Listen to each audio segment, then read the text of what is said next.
여러분 안녕하십니까. 중앙선거방송 토론위원회가 주관하는 제20대 대통령 선거 후보자 토론회 진행을 맡은 박태서입니다. 3월 9일에 실시되는 대통령 선거 그 선택의 시간이 오늘로 딱 일주일 앞으로 다가왔습니다. 사전투표는 이번 주 금요일과 토요일 이틀간 진행되죠. 2017년 대선에서 선거 일주일 전까지 투표할 후보를 결정하지 못한 유권자가 30%를 넘었다고 합니다. 이번 대선도 후보 선택을 아직 안 했거나 현재 지지하는 후보를 바꿀 수 있다는 유권자들이 적지 않다고 합니다. 그런 만큼 오늘 토론이 후보 선택의 소중한 기회가 되기를 기대하겠습니다. 오늘 토론회는 KBS 1TV, MBC, SBS 등을 통해서 동시 생중계되고요.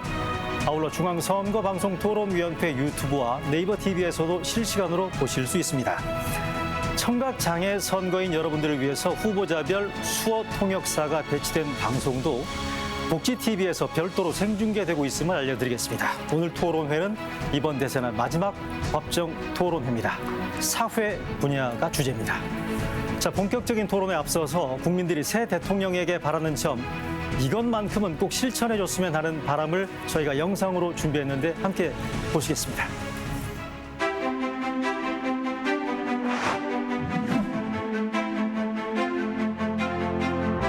가정의 보살핌을 잘 받지 못하거나 미래에 대한 희망을 많이 갖지 못하거나 이러한 청소년들 그리고 우리 아이들 하나하나에게 희망을 줄 수 있는 그런 따뜻한 교육제도가 만들어졌으면 하는 그런 바람입니다. 아이가 출산하기 좋은 나라가 되었으면 좋겠고 출산해서도 출산 걱정이 없게끔 잘 키울 수 있으면은 지방에서도 전염병이나 비상시도 대비할 수 있게 의료의 공공성이 좀 더 확충되었으면 좋겠다고. 교통약자, 사회적 약자, 그리고 노인 보호 정책 그런 것을 위해 노력해 주시기 바랍니다. 지금보다 미래에 훨씬 더 외국인들을 안전하게 살 수 있는 나라가 됐으면 좋겠습니다. 장애인과 비장애인이 차별받지 않는 사회가 만들어졌으면 좋겠습니다. 틀린 게 아니라 서로 다름을 인정할 수 있는 그런 사회를 좀 만들어 주셨으면 합니다. 네, 시간 관계상 많은 분들을 소개해드리지 못했지만 국민들 목소리가 잘 전달되었기를 바랍니다. 자, 그럼 후보들을 무대로 모시겠습니다.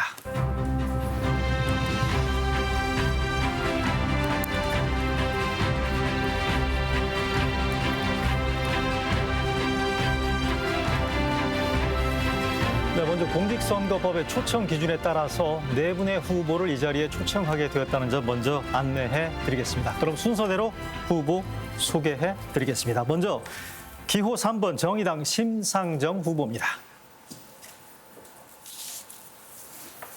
기호 2번 국민의힘 윤석열 후보입니다. 기호 4번 국민의당 안철수 후보입니다. 기호 1번 더불어민주당 이재명 후보입니다. 유능한 경제대통령 후보 이재명입니다. 네, 후보자 자리와 발언 순서는 사전에 추첨으로 결정됐고요. 오늘 토론 주제는 복지 정책과 재원 조달 방안 그리고 인구 절벽 대응 방안입니다. 주제별로 사회자 공통 질문 뒤에 시간 총량제 토론에 이어서 주도권 토론 이런 순서로 진행이 된다는 거 말씀을 드리고요.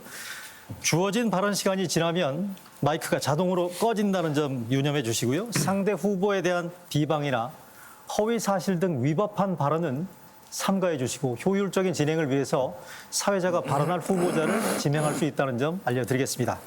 그동안 잘 해오셨던 것처럼 오늘 마지막 토론이니까 더욱 품격 있는 토론 기대하겠습니다. 그럼 본격적으로 토론 시작하겠습니다. 사회자 공통질문에 대한 각 후보자의 입장을 듣고요. 시간 총량제 토론으로 이어가겠습니다. 후보자들께 공통질문에 대한 답변 시간 1분이고요. 시간 총량제 토론 발언 시간은 6분씩 드리겠습니다. 첫 번째 주제, 복지정책과 재원 조달 방안 사회자 공통질문입니다. 우리 사회 전반에 걸쳐 복지에 대한 수요가 커지고 있습니다.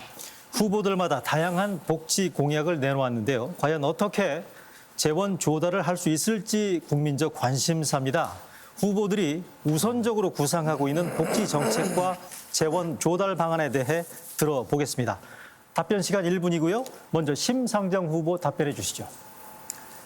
세계 10위 경제 선진국인 대한민국에서 복지국가의 꿈은 모든 시민들의 당연한 권리입니다. 시민의 삶도 선진국인 나라 만드는 것이 곧 공정이고 정의입니다.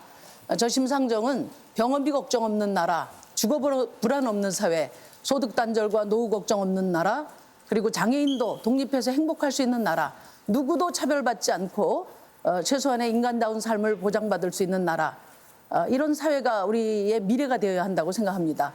정규직 중심의 복지체제를 넘어서 비정규직과 자영업자 모든 일하는 시민을 포괄하는 신복지체제로 나가겠습니다. 이를 위해서 저는 세금은 똑바로 걷어서 제대로 쓰겠습니다. 그리고 좀 더 여유 있는 부유층에게 재난 극복을 위한 고통 분담을 더 요청드리고 증세에 더해 확장 재정으로 녹색 복지국가의 미래를 열어가겠습니다. 네, 이어서 윤석열 후보 답변해 주시죠. 네. 모든 국민이 질병, 실업, 또 장애, 빈곤 등에서 벗어나 인간다운 삶을 살게 해주는 이 복지는 지속 가능한 성장의 기초가 되고 또 성장은 복지의 재원이 됩니다. 성장과 복지의 지속 가능한 선순환이 매우 중요합니다. 특히 사회 서비스 복지는 현금 복지보다 지속 가능한 선순환에 크게 기여합니다. 기본소득과 같은 현금 보편 복지는 엄청난 재원과 세금이 들어가고 성장을 위축시키는 반면에 그 효과가 크지 않습니다. 한편 4차 산업혁명의 첨단 과학기술을 적용해서 도약적인 성장을 시킴과 아울러 복지 서비스의 질을 제고하면 더욱 큰 선순환을 이뤄낼 수 있고 맞춤형 복지, 또 사각지대 제로의 복지를 구현할 수 있습니다. 네, 이어서 안철수 후보 답변해 주시죠. 저는 국회의원으로서 보건복지위원으로 일하면서 복지에 대한 전문성을 쌓았습니다. 제가 생각하는 복지에서 가장 중요한 부분이 세 가지입니다. 우선 첫 번째로는 생애 주기별 안심복지입니다. 즉 연령에 따라서 필요한 복지 정책들을 혜택을 드리는 것이죠. 그다음 또 두 번째로는 절대 빈곤층의 감소 내지는 완전히 없애는 것입니다. 지금 현재 많은 분들이 그 기초연금 인상에 대해서 말씀을 하고 계십니다만 저는 좀 더 어려운 그 노인분들께 좀 더 많은 두터운 지원을 해야 된다 그런 생각을 하고 있습니다. 세 번째로는 여러 가지 그 사각지대의 해소입니다. 우리나라 복지제도가 여러 가지 사각지대가 많이 있는데 해결이 안 되고 있습니다. 이 문제 해결하는 것이 차기 정부의 중요한 목표입니다. 네, 다음으로 이재명 후보 답변해 주시죠. 존경하는 국민 여러분, 우리나라가 세계 10대 경제 강국인데 복지 수준은 30위를 맴돌고 있습니다. 노인들이 가난해서 극단적 선택을 하기도 합니다. 저는 이건 모든 사람들의 문제라고 보기 때문에 세 가지 안전망을 말씀드리겠습니다. 첫째는 일자리 안전망입니다. 전국민 고용보험제도를 도입해서 일자리 때문에 걱정하지 않게 하겠습니다. 두 번째는 소득 안전망입니다. 기본소득과 각종 수당을 통해서 최소한의 소득을 보장하겠습니다. 세 번째는 돌봄 안전망입니다. 유아, 아동, 그리고 노인, 장애인과 환자, 확실하게 국가가 책임지겠습니다. 5대 국가 돌봄 책임제를 하겠습니다. 재원 마련 방법은 첫째는 지출 구조 조정과 같은 세원 관리입니다. 두 번째로 탈세를 확실하게 잡겠습니다. 세 번째, 자연 증가분을 포함해서 충분히 마련할 수 있다 말씀드립니다. 후보들 답변 들어봤습니다. 계속해서 같은 주제로 시간 총량제 토론 이어가겠습니다. 원활한 토론을 위해서 1회당 발언 시간은 가능한 1분 이내로 해주시길 부탁드리고요. 발언하실 분은 손을 들어주시면 제가 발언권 드리겠습니다. 두 분 이상이 동시에 발언권 신청하시는 경우에는 제가 남은 시간, 자녀 시간 등을 고려해서 발언권을 드리도록 할 텐데요. 자, 시간 총량제 토론 심상정 후보부터 시작해 주실까요? 네, 이재명 후보님. 네, 이제 병원비 본인 부담금이 100만 원 이상 되는 분이 몇 명이나 되는지 아십니까? 제가 구체적인 숫자는 잘 모르겠네요. 네, 한 500만 명 되거든요. 그렇군요. 그래서 저는 몇 퍼센트를 지원할 거냐가 아니라 얼마까지 부담하게 할 거냐. 네. 한 사람당 의료비 부담 상한액을 정하는 방식으로 정책의 개념을 바꿔야 된다고 생각하는데 어떻게 생각하세요? 지금도 제가 정확한 금액은 모르는데 이미 상한제가 시행되고 있는데 그 금액을 획기적으로 낮추자 하는 게 아마 심 후보님 의견 같습니다. 네, 그건 아니고요. 그 점에 대해서는 저는 동의합니다. 지금 그 본인 부담 상한제라고 말씀하신 거는 급여 분야의 네. 본인 상한제고요. 저는 의료비, 병원비 전체 상한제를 말씀드리는 겁니다. 그래서 저는 네. 1,000만 원이 나오든 1억이 나오든 1년에 본인이 부담하는 상한액을 100만 원으로 한정하자. 그래서 100만 원 상한제를 제안을 드립니다. 네, 이거는 좋은 이제 생각이시네. 유럽 선진국가에서 다 그 무상의료 개념으로 이렇게 하고 있습니다. 이제 우리나라가 아무리 비유를 하더라도 중증 고액 질환자들에게는 아무 소용이 없거든요. 그래서 저는 병원비 100만 원 상한제를 하자 이런 말씀 드리고요. 우리 이 후보님 대표 공약으로 탈모 공약을 기억하는 사람들이 네, 많이 네. 있습니다. 저는 뭐 탈모뿐만 아니라 비만이라든지 또 안경, 여드름, 코골이 이런 부분 다 적용해야 된다고 생각하지만 적어도 대통령 후보라면 개별 질환보다는 병원비 부담에 대한 전체 목표를 제시하는 게 맞다 이렇게 생각하는데 제가 이재명 후보님 공약을 보니까 이런 목표 제시가 없습니다. 이게 1인당 1만 원씩만 더 보험료를 내면 다 해결할 수 있거든요. 간병비까지. 지금 한 가구당 민간 의료보험료로 내는 게 한 달에 32만 원씩 돼요. 그러니까 1인당 1만 원씩만 보험료 내면 민간 보험료도 많이 절약할 수 있습니다. 선진국에서 다 하고 있습니다. 채택하실 용의가 있습니까? 정책 목표에 이르는 데는 뭐 과정은 다양하니까 이런저런 정책들을 종합적으로 평가해서 판단해야 되겠죠. 네, 안철수 후보 발언권 신청하였습니다. 예, 저도 이재명 후보께 묻겠습니다. 저 작년 9월로 기억됩니다만 5차 재난지원금 지급 당시에 정부가 하위 88%까지 이제 지급하기로 네. 했습니다. 그런데 거기에 이제 이재명 후보께서 반발해서 나머지 12%까지 이렇게 채웠습니다. 거기에 대해서 같은 당인 경기도 의회 의장도 반발을 했는데 거기에 대해서 이재명 후보께서 이렇게 말씀하셨습니다. 대한민국이 평등한 나라인데 누군가가 특별한 이유 없이 차별받거나 배제되어서는 안 된다는 생각 때문에 그렇게 했다. 이렇게 입장을 표명하셨는데요. 혹시 후보님께서 평등 그리고 또 형평 그 차이에 대해서 혹시 생각을 하신 점이 있으신지요? 형평은 아마 실질적 평등과 거의 같은 말로 쓰여지는 것 같고 제가 경기도 말씀을 잠깐 드리면 이 재난지원금은 가난한 사람을 돕기 위한 게 아니라 경제를 살리기 위한 것이었기 때문에 세금을 많이 내는 사람을 배제할 이유가 없는 것입니다. 세금을 많이 내는 걸로 이미 차별받았는데 국가 정책의 반사적 이익까지 차별받을 필요는 없다라는 게 제 생각입니다. 예, 네. 제가 이거 설명드리고자 사실 저 질문을 했습니다. 사실 여기서 보시면 이제 야구장에 키가 다른 사람들이 야구를 보려고 하고 있습니다. 근데 이쪽은 보면 산술적인 평등입니다. 똑같은 혜택을 주는 거죠. 그런데 결과적으로는 키가 작은 사람 또는 여러 가지 재정 형편이 어려운 사람은 야구를 못 보게 됩니다. 그런데 반대로 또 이쪽을 보시면 여기에는 그 키 높이에 맞게 이것이 사실은 이 형평이죠. 즉 공평함이죠. 저는 이것을 제가 지적을 하고 싶습니다. 그래서 산술적 평등보다는 형평, 공평함 이것이 저는 더 맞는 방향이다 그렇게 생각합니다. 네, 이어서 윤석열 후보 발언권 신청하셨습니다. 저도 뭐 이재명 후보한테 좀 질문을 하겠습니다.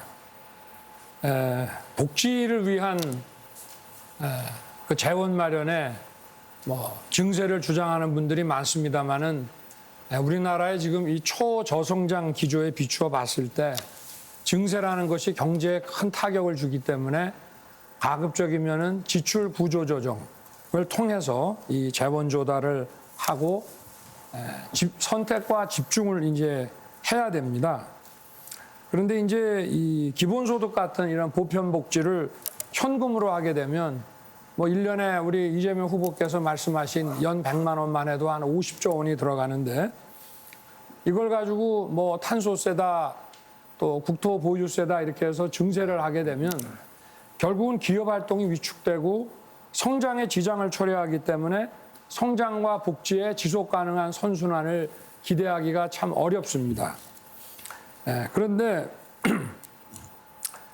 우리 이재명 후보께서 우리 사회 서비스 복지에 대해서 사회 서비스 복지 일자리를 이제 100만 개 창출하겠다고 이제 하셨는데 저는 기본소득 같은 이런 보편적인 현금 복지를 포기한다면 이런 사회 서비스 복지를 얼마든지 늘리고 이거 자체가 바로 일자리 창출이고 성장에 기여하는 거기 때문에 바람직하다고 생각은 됩니다만 이 두 개가 동시에 되려면은 예를 들면 사회 서비스 복지를 100만 개 한다 그러면 월 한 250만 원, 300만 원의 보수를 준다고 할 때 이게 연한 이분들에 대한 시설 지원까지 하면 연한 40조가 드는데 그러면 기본소득 50조에 또 사회 서비스 일자리 만들어내는데 한 40조가 들면은 이게 재정에 큰 부담이 되고 결국은 또 과도한 증세를 통해서 성장을 위축시키면서 지속 가능한 복지 재원을 어렵게 만들지 않겠나 해서 한번 의견을 듣고 싶습니다. 네, 어차피 제 발언 순서가 된 것 같기도 해서 간단하게 하나 말씀드리겠습니다. 안철수 후보님께서 좋은 말씀 해주셨습니다. 그런데 그 의자를 만드는 돈을 키 큰 사람이 거의 다 냈다. 키 큰 사람한테 불리하게 할 필요는 없는 거죠. 담장 자체를 낮추는 노력도 동시에 같이 할 필요가 있다 이 말씀을 드리고요. 우리 윤석열 후보님 말씀 중에서는 기본소득 비판을 자주 하시는데 혹시 국민의힘 정강정책 1조 1항에 기본소득 한다 이렇게 들어있는 거 아십니까?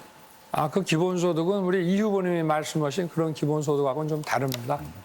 사과라고 말하면 사과인 것이지 내가 말하는 사과는 다르다. 그건 좀 이상한 것 같다는 생각이 일단 듭니다. 일단 제 말씀을 좀 드리도록 하겠습니다.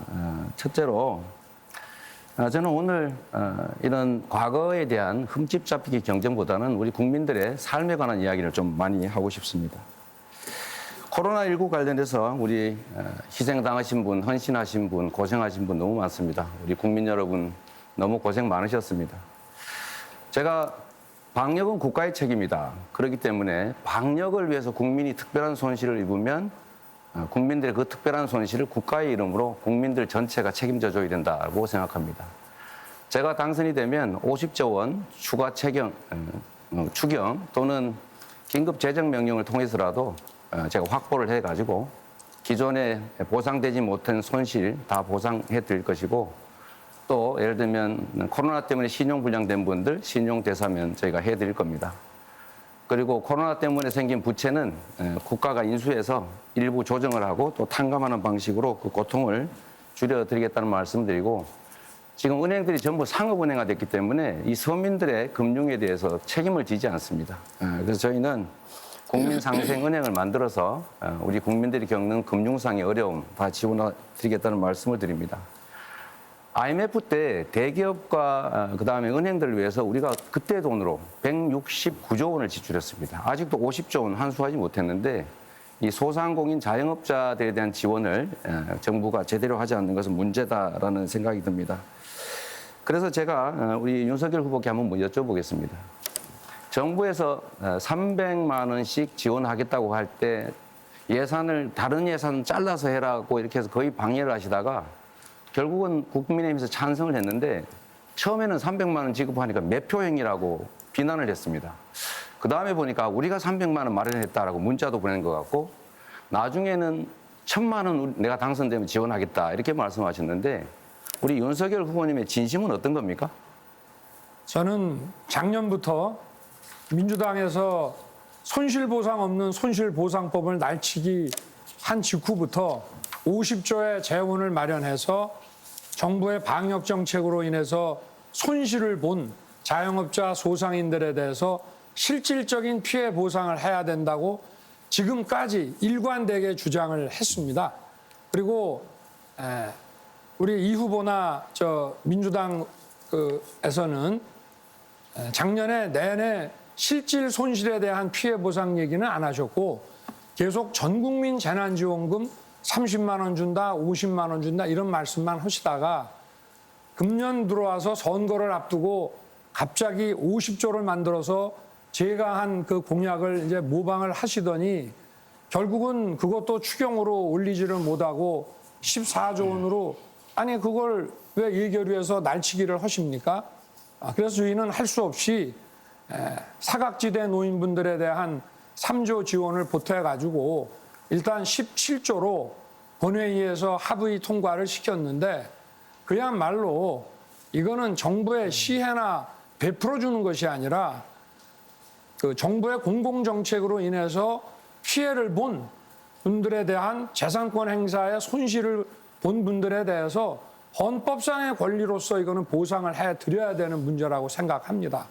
그래서 이거 300만 원은 저는 적절하지 않고 실피해를 보상해야 된다고 주장을 일관되게 작년 여름부터 해온 것입니다. 네. 제가 드린 질문은 그게 아니고 처음에는 방해를 하다가 나중에는 비난을 하다가 나중에는 자기가 했다고 하다가 나중에 1,000만 원 하겠다고 하는 것이 일관성이 없다 이 말씀인데 답변을 회피하는 것 같아서 좀 아쉽습니다. 네, 잠시만요.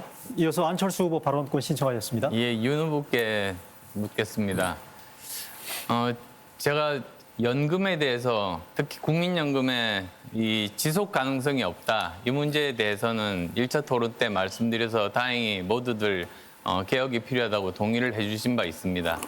근데 이 국민연금 자체 이 설계를 보면은 지속 가능성도 없지만 또 다른 굉장히 중요한 고쳐야 될 문제가 있습니다. 그게 뭐라고 생각하십니까? 뭐 소득 대체율이나 또 노후의 그 빈곤을 좀 막을 수 있는 그런 뭐 소득 보장제도 아니겠습니까?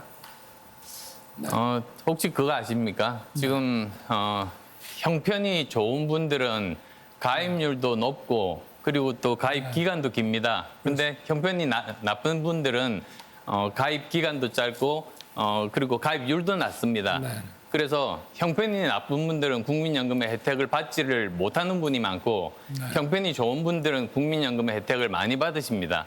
근데 아시다시피 국민연금이라는 것이 국민이 낸 돈보다 훨씬 더 많은 돈을 국민께 혜택을 드리는 제도 아닙니까? 그렇게 되면 결과적으로 어떤 문제가 발생하겠습니까? 뭐 낸 것보다 더 많이 드리게 되면은 연금 재정이 금방 부실화되겠죠. 그보다 더 지금 중요한 문제는 네. 형편이 좋은 분들에게 더 많은 혜택을 드리고 형편이 나쁜 분들이 혜택을 덜 받음으로써 이 국민연금, 좋은 의도로 만든 국민연금이 빈부격차를 악화시키는 역할을 한다는 겁니다. 이것에 대해서 아마 문제점을 인식을 하실 것 같은데요. 네. 그럼 어떻게 고치면 되겠습니까? 그러니까 이 국민연금은 기본적으로는 낸 거에 비례해서 주는 것이 원칙이기는 하지만 어려운 분들을 위해서 이 기초연금이라든가 기초생활보장이라고 하는 연금을 예를 들어서 3개의 층으로 쌓는다 그러면은 그 1층은 좀 어떤 보장책으로 좀 탄탄하게 하고 또 중간층과 개인연금이라는 3층 뭐 이런 식의 중층적인 구성을 하는 게 바람직하다고 생각합니다. 예, 뭐 반은 맞고 반은 틀린 말씀입니다. 그렇게 중층에 대해서는 저도 동의하는 바지만 사실 지금 현재 문제가 형편이 나쁜 분들이 가입률이 낮기 때문에 어떻게 하면 이분들에게 가입을 할 수 있게 만들 것인지 또는 예를 들면 연금 크레딧이라고 있습니다. 그런 것들을 보다 더 그 혜택을 더 확대를 한다든지 그런 방법이 저는 꼭 필요하다고 생각합니다. 네, 이어서 심상정 후보에게 발언권 드리겠습니다. 네, 후보님들께 이 말씀은 꼭 드려야 될 것 같아요. 다들 정책 공약집 내셨잖아요. 그런데 공약별 예산이나 재정계획 낸 분은 한 분도 없어요, 저 빼고. 해도 너무하신 거 아닙니까? 저 지난번에 냈습니다. 제가 못 봤는데요. 우리도 냈습니다. 그거는 다 다 냈습니다. 매니페스토에 일부 낸 거고요. 정책 공약집에 없습니다. 제가 오기 전에 다 확인했습니다. 확인해 보시기 바라고요. 예전에 후보들은 부실하지만 다 그 정책 공약집에 재정 계획 다 냈습니다. 그런데 그것도 안 내고 지금 공약 팔고 다니세요.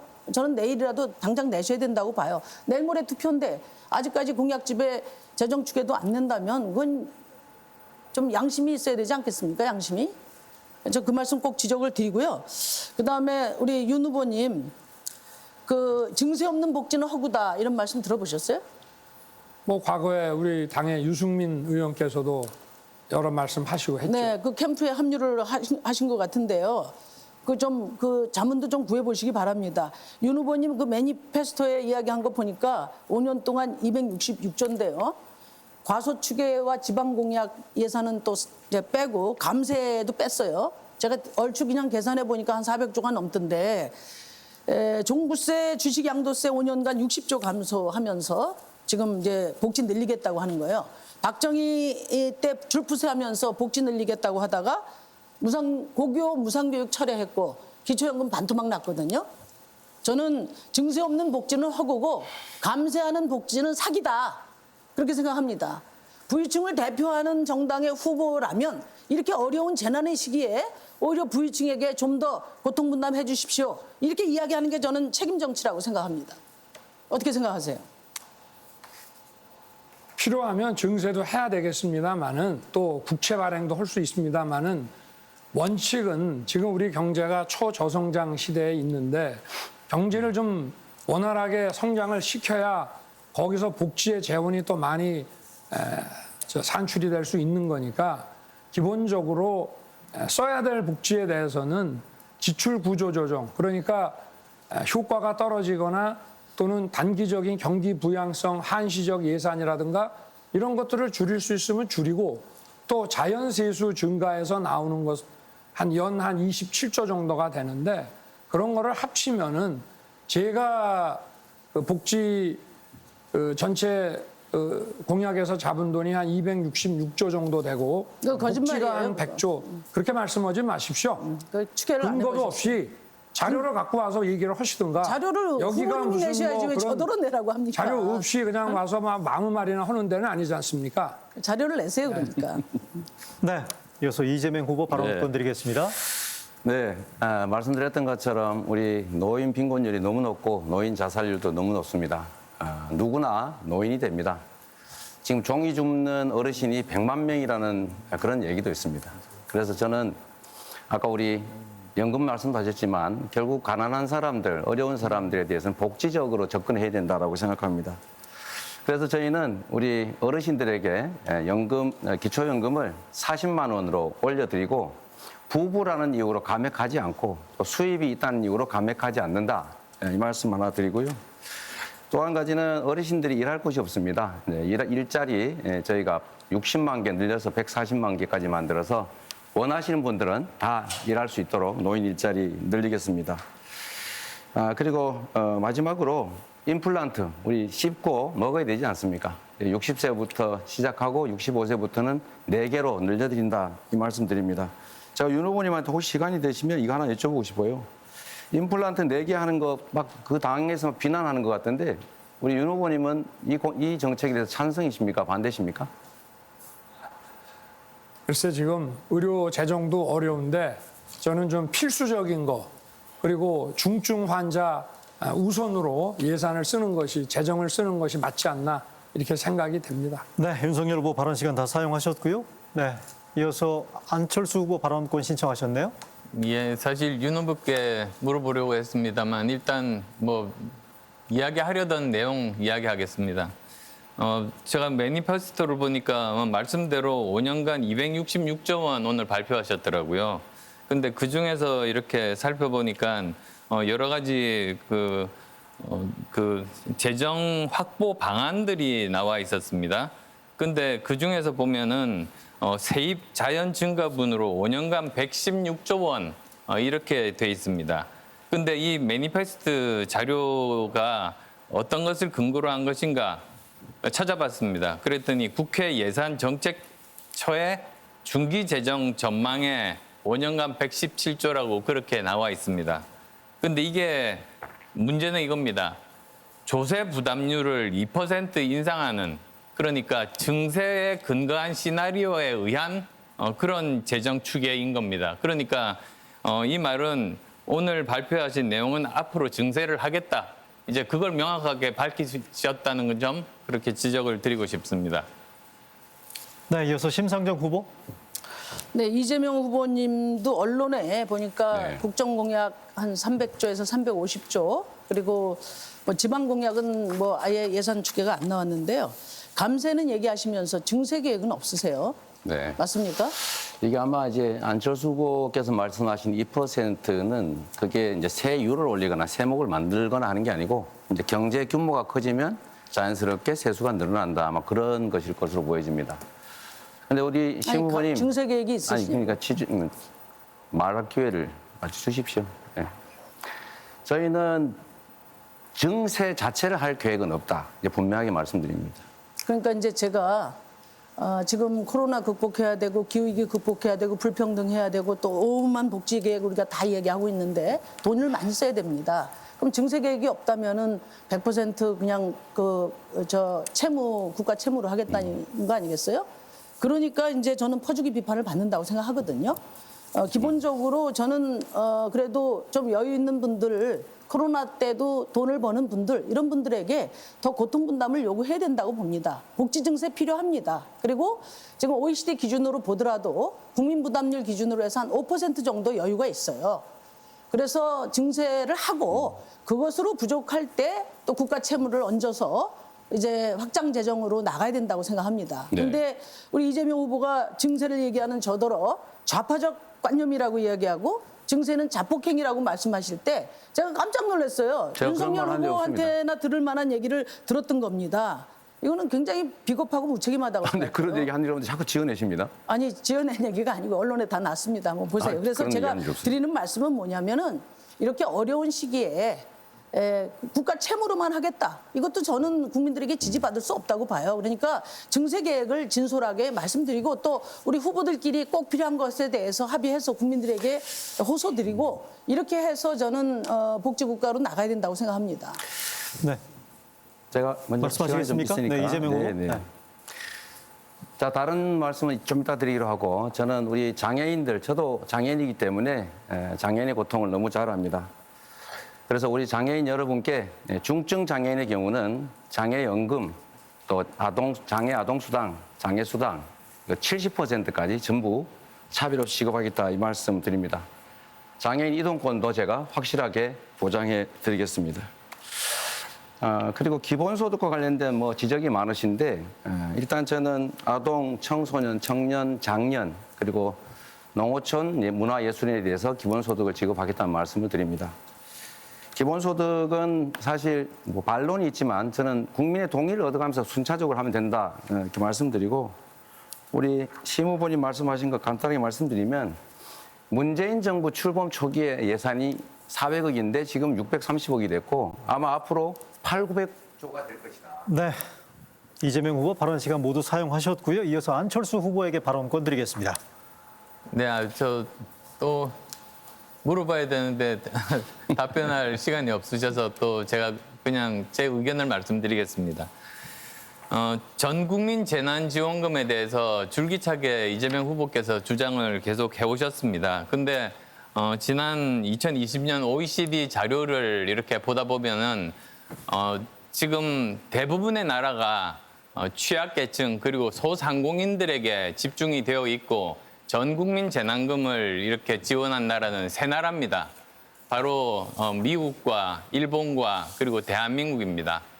그런데 이 세 나라가 조금씩 틀립니다. 미국 같은 경우는 상한이 있습니다. 연봉 7만 5천 불 이상이면 거기에 대해서는 지급을 하지를 않습니다. 그다음에 또 일본이라든지 또는 미국 같은 경우는 기축통화국 아닙니까?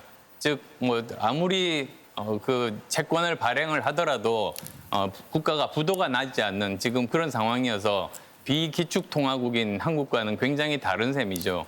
그래서 이제 OECD에서는 이런 결론을 내렸습니다. 이것은 네. 재정을 낭비하는 옳지 않은 정책이다. 네. 안철수 후보 발언 시간 모두 사용하셨고요. 심상정 후보 41초 발언 시간 남아 있습니다. 네, 우리 안 후보님한테 여쭤보려고 했는데 제가 말씀드릴게요. 국민연금 재정 안정성을 많이 강조하셨어요. 그런데 저는 이제 그 재정 안정도 중요하지만 보장성도 중요하다고 보는데 그 보장성 중에서 지금 여러 크레딧을 강화하자 실질적인 보장성을 강화하기 위해서 말씀하시는데 제일 중요한 게 이거 같아요. 지금 보통 그 직장 다니는 사람들은 절반을 기업이 내지 않습니까? 그리고 이제 농어민은 국가가 한 절반 정도 부담을 해줍니다. 근데 이제 도시 지역 가입자들만 오로지 100%를 본인이 내고 있어요. 대부분 이분들이 이제 특수고용직 노동자들이라든지 또 코로나에 굉장히 고생을 한 소상공인들인데 이분들 절반을 보험료 절반을 네, 정리해 주십시오. 자, 네 분의 후보 모두 주어진 발언 시간을 다 사용하셨고요. 들으신 대로 첫 번째 주제 복지 정책과 재원 조달 방안에 대한 토론은 이 정도로 정리를 하겠습니다. 다음 주제로 넘어가겠습니다. 두 번째 토론 주제 저희가 준비한 거는요.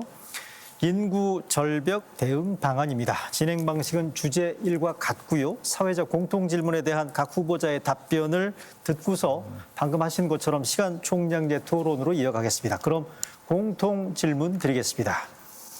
저출생 고령화는 우리 사회의 당면 과제입니다. 대한민국은 합계 출산율이 OECD 국가들 가운데 최하위고 생산 연령 인구의 비율이 급격히 줄어들고 있습니다. 후보들께서는 최근에 진행되고 있는 인구 구조의 변화를 어떻게 평가하고 있으며 가시화되는 인구 절벽 현상에 대응하기 위해서 어떤 정책이 필요하다고 생각하시는지 말씀해 주시기 바랍니다. 답변 시간 1분이고요. 먼저 윤석열 후보에게 답변 기회 드리겠습니다. 네. 지금 현재 합계 출산율이 0.81로 떨어졌습니다. 저출산 고령화로 인구 구조가 이 역삼각형 가분수 형태가 되면은 저성장 또 연금 복지 재정이 악화되고 또 국방력이 약화되고 대학 교육 시스템이 붕괴되는 이런 문제가 생깁니다.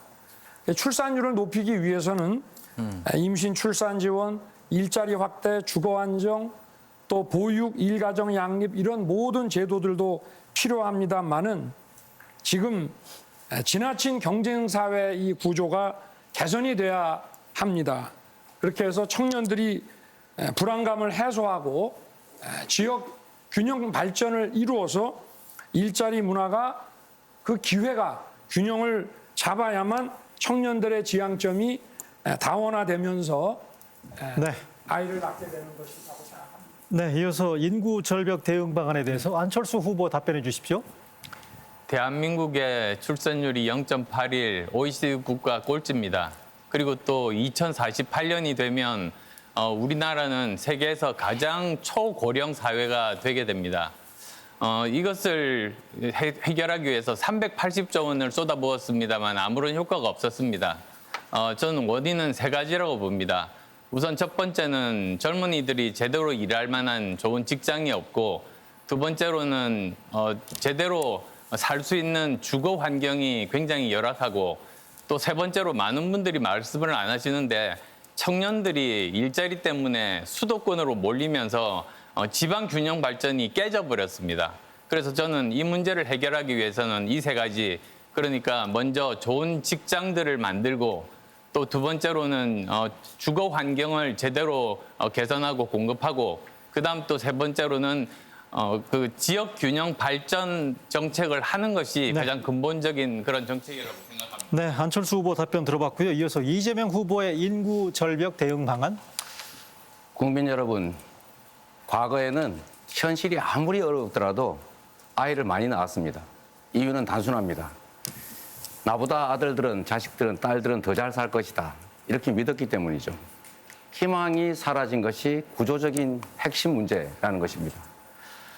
두 번째 문제는 삶의 현실이 너무 팍팍하다라는 것입니다. 이 구조의 문제, 즉 성장을 회복하고 지속 성장을 통해서 기회를 늘리는 것, 미래가 있게 만드는 것이 가장 핵심적인 과제다라는 생각이 듭니다. 유능한 경제 대통령, 유능한 민생 대통령이 필요한 이유입니다. 두 번째가 문제인데 이제 현실의 문제죠. 출산을 해서 아이를 기르고 또 가르치고 하는데 비용이 너무 많이 듭니다. 아이들 가르치다 보면 직장을 다닐 수가 없습니다. 경력 단절 발생합니다. 그래서 아이를 낳고 기르고 하는 부담을 국가가 책임져 준다. 일자리와 주거를 확보해 준다. 경력 단절을 막는다. 이게 제일 중요한 대책 같습니다. 네, 이어서 정의당 심상정 후보의 인구 절벽 대응 방안 듣겠습니다. 네, 패러다임을 바꿔야 됩니다. 저출생의 원인은 여성 문제가 아니라 불평등입니다. 공무원이 많은 세종시의 출생률은 1.23인데 서울시는 0.63입니다. 출산 인센티브만 가지고 해결될 수 없습니다. 주거, 고용 그리고 육아 불평등을 해결하겠습니다. 제2의 토지개혁으로 자산격차 줄이고 신노동법으로 소득격차 줄이고 슈퍼우먼 방지법으로 육아의 사회책임을 강화하겠습니다. 또 고령화가 아니라 장수시대입니다. 지혜와 경륜을 갖춘 시니어들에게 새로운 기회를 제공하고 노령 빈곤과 고립에 대한 사회적 안전망을 만들겠습니다. 그리고 고령 친화적인 일자리와 은퇴자 협동조합을 통해서 제2의 인생 이모작을 지원하겠습니다. 국민 기초연금 40만 원으로 올리고 시민 최저소득 100만 원까지 지원해서 노인 빈곤 제로 시대를 열겠습니다. 네. 인구 절벽 대응 방안에 대한 각 후보들의 답변 1분씩 들어봤고요. 곧바로 이어서 시간 총량제 토론으로 들어가겠습니다. 마찬가지로 방금 하신 것처럼 이후에 발언은 가능하면 1분 이내로 해주시길 좀 당부드리고요. 후보들께서는 앞에 보이시겠습니다만 남아있는 시간, 잔여 시간 잘 확인하시면서 토론에 임해 주시길 다시 한번 부탁드리겠습니다. 자, 그러면 윤석열 후보부터 시간 총량제 토론 문을 열어주십시오. 네. 일단 이 저출산을 막기 위해서는 일자리와 주거 안정이 필수입니다. 그래서 첨단 기술 R&D 투자 그리고 청년들에 대한 그 직업 훈련 투자를 더 확대하고 또 교육 과정도 좀 개혁을 하고 지방 청년들을 위한 지방 대학과의 기업과 연계 프로그램도 만들어서 또 대학을 창업 기지화하거나 사내 기업을 만들고 기업 대학을 또 만든다든지 이렇게 해서 청년들의 그 일자리를 좀 만들어내야 됩니다. 그리고 이 보육과 그 일가정을 양립할 수 있는 이 보육의 국가 책임제를 확실하게 이렇게 실현해야 됩니다. 그런데 저는 지금 우리나라가 0.81인데 3.1명의 그 합계 출산율을 기록하고 있는 이스라엘의 그 제도를 우리나라도 도입해야 되지 않는가 싶습니다.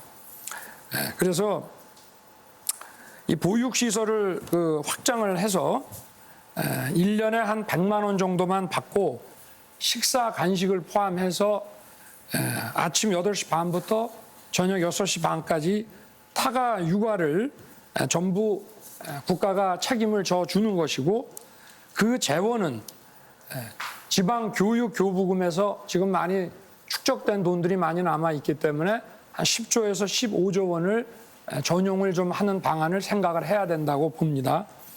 이렇게 하게 되면 그 보육교사와 또 급식 일자리에서 수십만 개 일자리까지 창출이 되기 때문에 이것이 아이를 낳게 만드는 아주 중요한 어떤 동기가 되지 않겠나. 그리고 아까 또 말씀드린 대로 지역 균형 발전을 통해서 청년들이 지역의 일자리와 교육과 문화에 또는 의료에 동등한 기회를 누리면서 지방의 자리를 잡아야 자녀 출산이 더 용이해지지 않는가 하는 이런 학계의 정서를 저도 채용하고 싶습니다. 일단 질문은 나중에 하겠습니다. 네. 발언권 어느 분한테 제가 먼저 드릴까요? 네, 안철수 후보.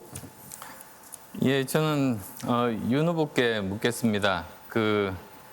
사실 일자리 중요합니다. 그리고 또 지역 균형 발전, 저는 그 두 가지가 이번 정부에서의 정말 시대 정신이다. 저는 그렇게까지 생각하고 있습니다.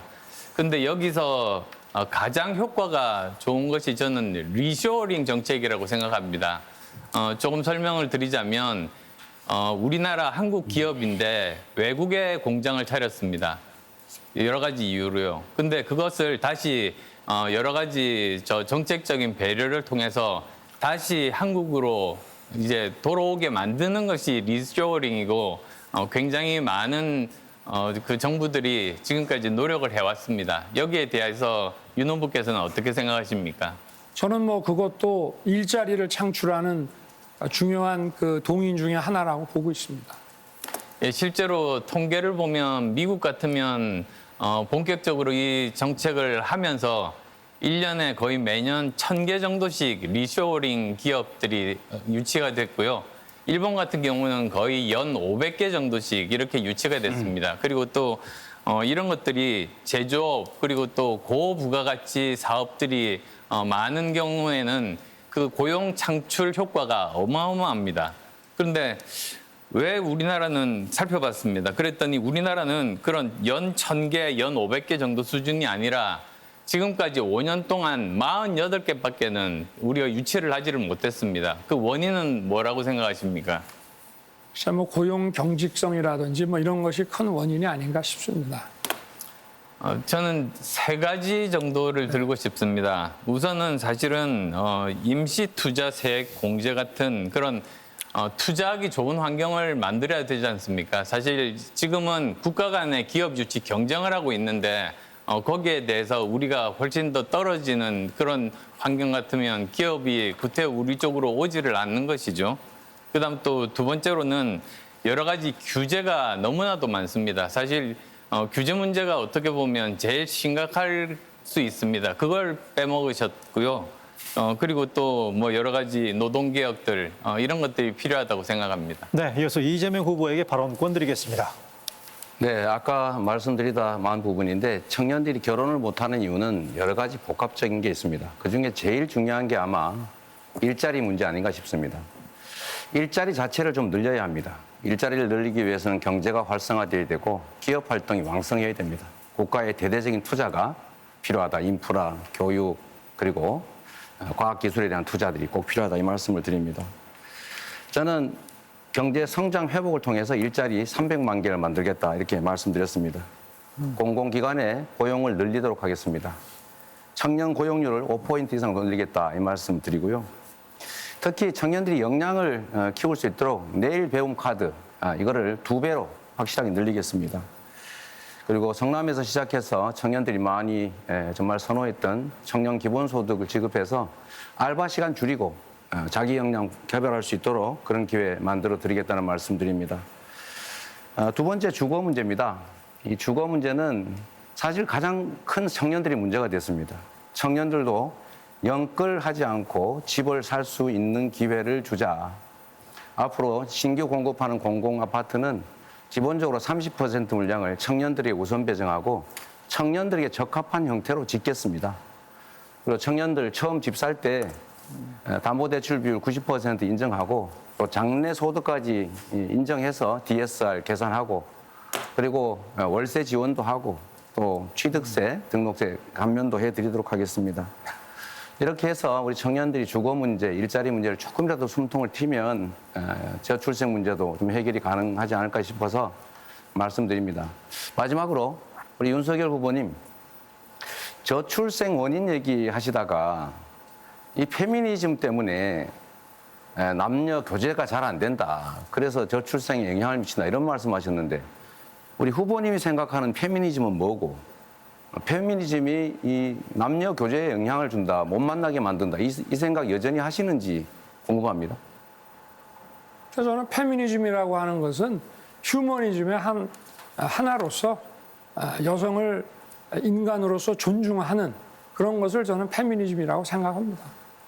글쎄요. 네. 페미니즘이라고 하는 건 다시 제가 정리를 드리면 여성의 성차별과 불평등을 현실로 인정하고 그 불평등과 차별을 시정해 나가려는 운동을 말하는 것이기 때문에 그것 때문에 남녀가 못 만나고 저출생에 영향을 준다는 것은 전혀 사실이 아닌 것 같습니다. 네, 이어서 심상정 후보 발언권 드리겠습니다. 근데 오늘 윤석열 후보님께서 페미니즘은 휴머니즘의 일부라고 이야기를 하시는 놀라운 말씀을 들어서 그건 제가 이따가 또 주도권 토론 때 말씀을 드리도록 하고요. 오늘은 먼저 고 김용균 산재 사망 노동자의 어머니 김미숙님을 대신해서 말씀드리겠습니다. 2018년 김용균의 죽음은 위험의 외주화 때문에 발생했습니다. 근데 민주당은 이제 생명 안전 업무는 정규직 직고용하겠다는 공약을 냈었어요. 그리고 사고가 났을 때 발전사 일부라도 정규직으로 고용하겠다 이렇게 약속을 했습니다. 그런데 지금까지 김용균의 친구 6,561명 중에 단 한 명도 정규직화된 사람이 없습니다. 죽음 앞에서조차도 죽음 앞에서 한 약속인데도 지켜지지 않았어요. 이재명 후보님 어떻게 생각하십니까? 저는 우리 심상정 후보님이 가지신 문제의식, 그 안타까움, 이 점에 대해서 전적으로 공감합니다.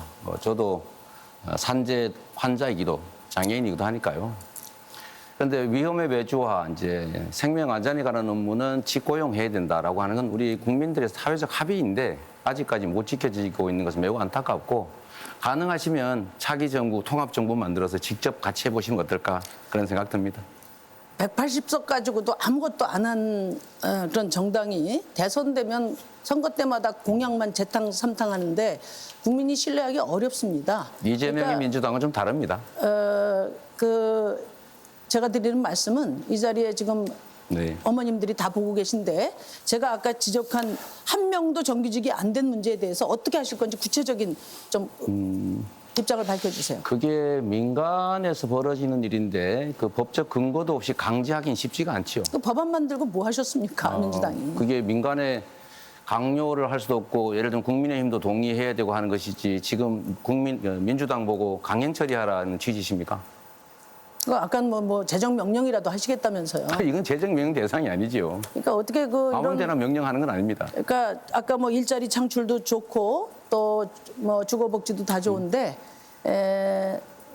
그 청년들이 안전하게 일할 수 있는, 목숨 빼앗기지 않는 네. 그런 일자리가 우선돼야 되지 않겠습니까? 동의합니다. 전 그 부분에 대해서 좀 확고한 의지를 밝혀주시면 좋겠어요. 저는 확고한 의지를 가지고 있고. 중대재해기업처벌법 문제를 포함해서 네. 그동안에 민주당 정권이 들어섰음에도 불구하고 지금 그 직장 내 안전은 조금도 나아진 게 없습니다.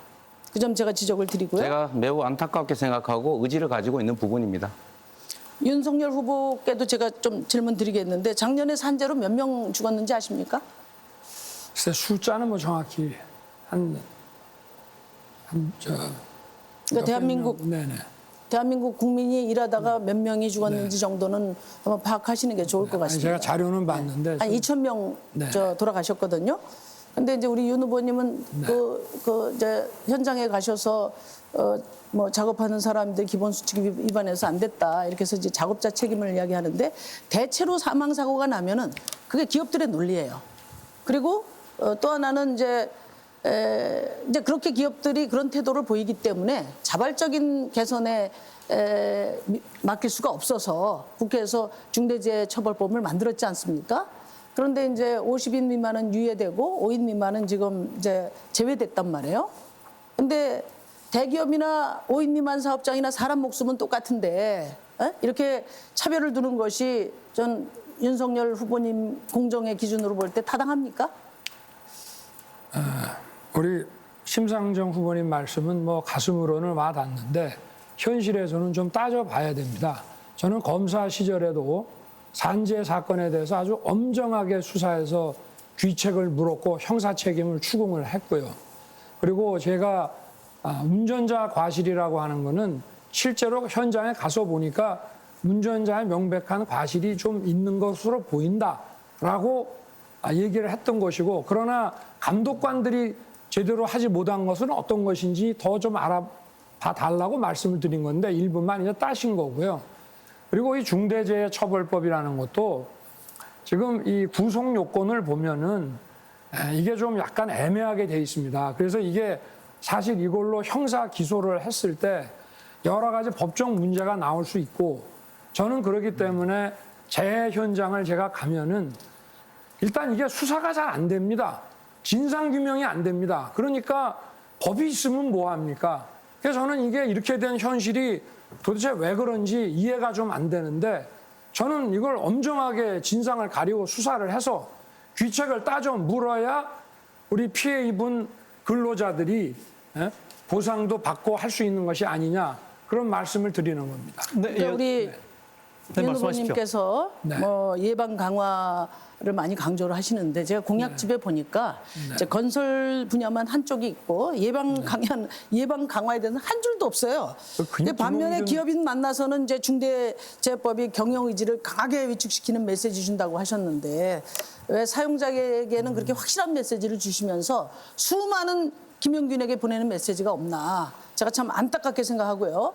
지금 아무도 처벌받지 않고 2,500만 원 벌금 내는 걸로 판결을 낸 재판 결과에 대해서 그 김미숙 어머님께서 정말 원통하다고 절규를 하셨습니다. 다음 대통령은 그 절규를 끝내는 책임을 가진 대통령이라고 생각합니다. 저는 5인 미만 사업자에도 중대재해법 당연히 적용해야 되고요. 또 지금 영국이나 유럽 수준으로 기업 살인법, 그러니까 기업이 살인한 것으로 간주한다는 정도의 강력한 생명의 존엄성에 대한 의지를 갖는 사회가 돼야 된다고 생각해요. 네. 네, 그래서 제가 안철. 잠깐 질문에만 답을 좀 간단히 드리겠습니다. 네, 괜찮습니다. 말씀하십시오. 김용균 그 사건에 대해서 제가 검찰총장으로서 서산지청에 지휘해서 그 13명이 기소되게 수사를 철저하게 시키고 처리를 했습니다. 다만 제가 사직을 하고 나와서 이 재판은 챙겨보지 못했습니다만은 재판 결과가 이렇게 나온 거는 좀 안타깝긴 합니다만은 저는 현직에 있을 때에도 이런 산재 사건에 대해서는 그냥 넘어가지 않았습니다. 철저하게 책임 추궁을 했습니다. 네. 이 말씀만 드리겠습니다. 네, 이어서 안철수 후보에게 마이크 넘기겠습니다. 예, 이재명 후보께 묻겠습니다. 작년에 감사원이 행정부에서 우리 그 저출산 고령화 정책에 대해서 감사를 했습니다. 그리고 또 거기에서 나온 것들을 보면 결국은 원인 중에 하나는 많은 그런 직장들이 수도권에 몰려 있다 보니까 지역에 있는 청년들이 수도권으로 몰리게 되고 거기에서 또 여러 가지 주거 여건도 열악하고 그렇게 봉급도 많지가 않다 보니까 결혼할 여건이 안 되는 겁니다. 네. 그래서 그런 문제들에 대한 지적들. 그래서 결국은 결혼을 하지 못하거나 또는 만혼을 하게 되는 것이 저출산의 가장 근본적인 요인이라는 그런 보고서가 있는데 혹시 보셨습니까? 제가 그걸 직접 보지는 못했고 다만 이제 멜더스라고 하는 유명한 인류학자가 분석하기로는 인구 밀도가 높으면 출산율이 떨어진다 이런 이제 분석도 있습니다. 예. 저는 아까 우리 후보님 지적에 대해서 매우 훌륭한 지적이다. 이제 이 분권의 문제, 지방 균형 발전의 문제까지 이렇게 관심 가지신 거 보고 매우 놀랐다는 말씀드리고요. 그런데 제가 사실 하나 여쭤보고 싶었던 게 있었는데. 근데 지방 말씀을 많이들 하시는데 왜 실제로 10대 공약에는 지방들이 다 빠져 있더라고요. 그래서 오늘 그 말씀들을 많이 하셔서 정말 훌륭한 지적이다 이런 생각이 듭니다. 저는 지방 발전은 핵심은 이거라고 봅니다. 네. 민간 기업 유치입니다. 사실 지금까지 대한민국에서 여러 가지로 정부들이 시도를 다양하게 했습니다만 공기업이나 공기관을 지역으로 이전하는 것으로는 그 지역 발전에는 한계가 있다는 게 이미 증명이 되어 있지 않습니까? 네. 그래서 이제부터 해야 될 일이 민간 기업을 유치할 수 있도록 그 지자체가 중앙정부가 독점하고 있는 재정권과 법률적인 권한을 가져와야 된다. 저는 그렇게 생각합니다. 좋은 예가 사실은 미국의 아마존입니다. 시애틀에 아마존 제1본사가 있는데 거기가 이제 워낙 회사가 크다 보니까 제2본사를 만들려고 공모를 했습니다. 굉장히 많은 주에서 거기에 신청을 하고 버지니아 주가 거기에 선정이 됐습니다. 그래서 이제 거기다 지어가고 있고 완공도 되지 않았는데 그쪽에 경기가 굉장히 활성화되고 있습니다. 근데 그 세부적인 그런 계약 내용은 제가 모릅니다만 이렇게 알아보니까 몇 가지 중요한 요소들이 있습니다. 우선은 국공유지를 100년 이상 무상으로 임대한다든지 또는 법인세를 10년 이상 면제를 시켜준다든지 또는 거기에 있는 제일 좋은 대학에서 아마존에서 필요로 하는 맞춤형 인재를 위한 학과를 만들어서 끊임없이 인력을 공급해 준다든지 이런 일들을 하는 겁니다. 제가 그걸 보고 생각했습니다. 과연 한국에 있는 지자체들이 그걸 할 수 있을 만한 법적인 권한이나 재정 권한이 있는가? 없습니다. 그게 저는 제일 문제의 핵심이라고 생각합니다. 그래서 저는 앞으로 차기 정부가 해야 될 가장 중요한 시대 정신 중에 하나가 바로 지역 균형 발전이고 그것을 위해서 꼭 해야 될 일은 중앙정부가 가지고 있는 법적인 권한 그리고 재정적인 권한을 지방정부에게 이양해서 서로 경쟁해서 민간 기업을 유치할 수 있는 능력을 드려야 된다. 저는 그렇게 말씀드립니다. 제가 네, 이어서 이재명 후보. 네. 우리 안철수 후보님 그 정말 적절한 그리고 훌륭한 지적을 해주셨습니다. 사실 저도 똑같은 생각을 하고 있습니다. 그래서 저희가 전국의 메가시티를 부울경, 대구, 경북, 전남, 광주, 또 충청권 이렇게 만들고 대구, 경북, 부울경, 전남, 광주, 전북, 제주를 묶어서 이제 남부 수도권이라고 하는 걸 하나 만들자. 재정적 역량도 확대시키고 아까 말씀하신 자치권도 강화하고 해서 싱가포르 같은 독립도시국가 형태의 좀 경제 벨트를 만들자는 계획을 저희 발표했다는 말씀을 하나 드리고요. 그 구체적인 내용으로 예를 들면 재정 지원, 법인세 감면 또는 공장용지 무료 제공이나 임대 또는 뭐 대학에 대한 인력 양성 지원 이런 건 전적으로 제가 공감한다는 말씀 드리고요. 제가 윤석열 후보님께 하나 질문을 드리겠습니다. 그냥 이어서. 네. 저는 우리 여성들이 이제 일가정 양립이 참 어렵다. 그래서 경력 단절이 생기고 결국 아이를 출산을 포기하는 이런 일이 벌어지는 것이 심각한 문제라고 보기 때문에 이에 대한 대책을 몇 가지 저희가 발표했습니다. 첫째는 초등학교는 3시에 일률적으로 하교하게 하자. 유치원보다 더 빨리 오니까 좀 어렵지 않습니까? 7시까지 방과 후 교실 열어주자. 그리고 육아휴직, 출산휴가 이 모든 아빠 엄마들이 다 쓰게 해주자 이런 정책했습니다. 자동 등록을 시켜가지고 안 쓸 수 없게 그리고 아빠도 반드시 쓰게 할당제를 주자 인센티브를 부여하자 이런 정책 말씀드렸다는 거 지적하고요. 비정규직이나 플랫폼 노동자들도 육아휴직을 좀 할 수 있게 해주자는 정책을 저희가 냈습니다. 제가 우리 윤석열 후보께 여쭤보고 싶은 게 이런 겁니다. 육아휴직 기간을 1년에서 1년 6개월로 연장하자 이런 공약하셨죠. 네. 그런데 지금 현재도 이 1년짜리 육아휴직을 거의 못 쓰고 있는데 혹시 육아휴직 소진율이 얼마나 되는지 아십니까? 네. 윤석열 후보 발언하시겠습니까? 네. 제가 얘기를 좀 하겠습니다. 지금 이제 저출산을 막는 말씀들을 많이 하셨는데 저출산 이 정책은 효과를 보려면 이제 시간이 많이 걸립니다. 정부에서 15년 동안에 돈도 뭐 한 370조 가량을 썼고, 근데 일단은 우리가 이거를 현실로서 인정을 하면서 어떤 부작용을 최소화하기 위해서는 어떤 생산성 저성장을 우리가 극복을 해야 되는데 우리 안철수 후보님 그 좋은 방법으로 뭐가 있다고 생각하십니까? 저출산 다시 한번 저출산에서 생기는 우리 사회의 문제점이 저성장, 저생산성 아니겠습니까? 예. 네, 이거를 해결할 수 있는 가장 좋은 방안이 뭐라고 생각하십니까? 결국은 생산 가능 인구 감소에 따른 여러 가지 역작용 아니겠습니까? 거기에 대해서 할 수 있는 방법이 두 가지가 있습니다. 네. 하나는 여성 인력을 더 활성화하는 겁니다. 활용하는 겁니다. 그다음 또 두 번째로는 지금 일본에서 그 정년 퇴임 후에 다시 재고용하는 그런 제도가 있습니다. 대신에 월급은 조금 더 줄어듭니다. 그래서 노인 일자리들을 활성화하면서 그 문제들을 해결을 해오고 있습니다. 그래서 지금 말씀하신 것은 이미 여러 선진국에서 이미 먼저 고민을 했었고 거기에 대한 벤치마크 할 수 있는 제도가 많이 있다는 말씀드립니다. 네, 일단 그 자본과 노동에서 이 노동을 더 이렇게 투입하는 거 좋은 방안인데 결국은 우리가 저출산 사회에서의 부작용을 극복하는 제일 중요한 것은 혁신 아니겠습니까? 제도와 기술의 혁신 문제 아니겠습니까? 네. 윤석열 후보 발언 시간 다 사용하셨고요. 이어서 심상정 후보 발언 발언 신청하셨네요. 기회를 안 주셔가지고 질문할 사람이 하나도 없어졌어요. 네. 하여튼 뭐 제가 뭐 일방적으로 말씀드릴 수밖에 없는데 그 산재와 관련해서 두 분 말씀 듣고 정말 복장 터져할 유가족들이 그러실 것 같아서 제가 한 말씀 드리겠습니다.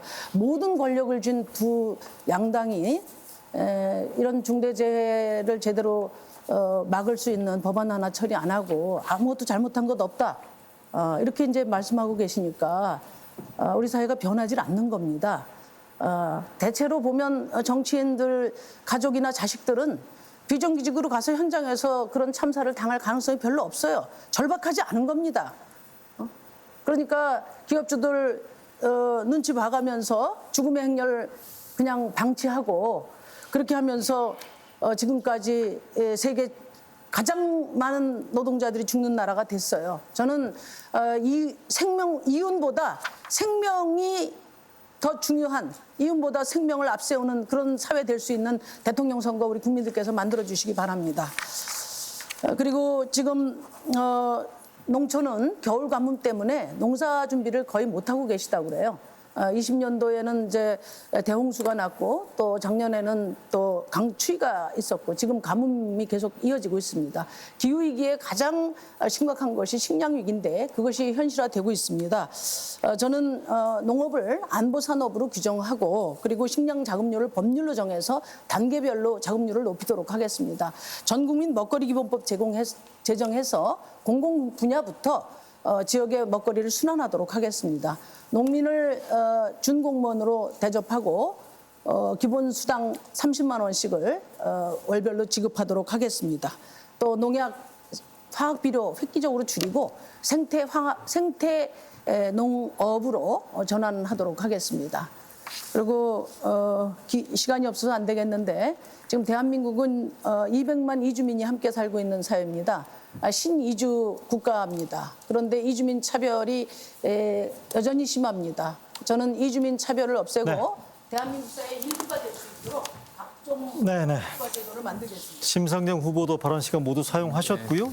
안철수 후보 9초 발언 시간 남아 있습니다. 예, 아까 말씀하셨던 혁신 관련해서 말씀드리겠는데요. 사실은 혁신에서 가장 중요한 게 정부가 관치 경제하지 않고 그다음에 또 규제를 혁파하는 겁니다. 아까 말씀하신 리쇼어링 때 말씀을 하지 않으셔서 역시 또 알겠습니다. 같은 문제점을 인식을 하지 못하고 계신 거 아닌가 싶습니다. 안철수 후보도 모두 지금 발언 시간을 다 사용하셨고요. 네 분 후보 모두 주어진 발언 시간 전부 사용했습니다.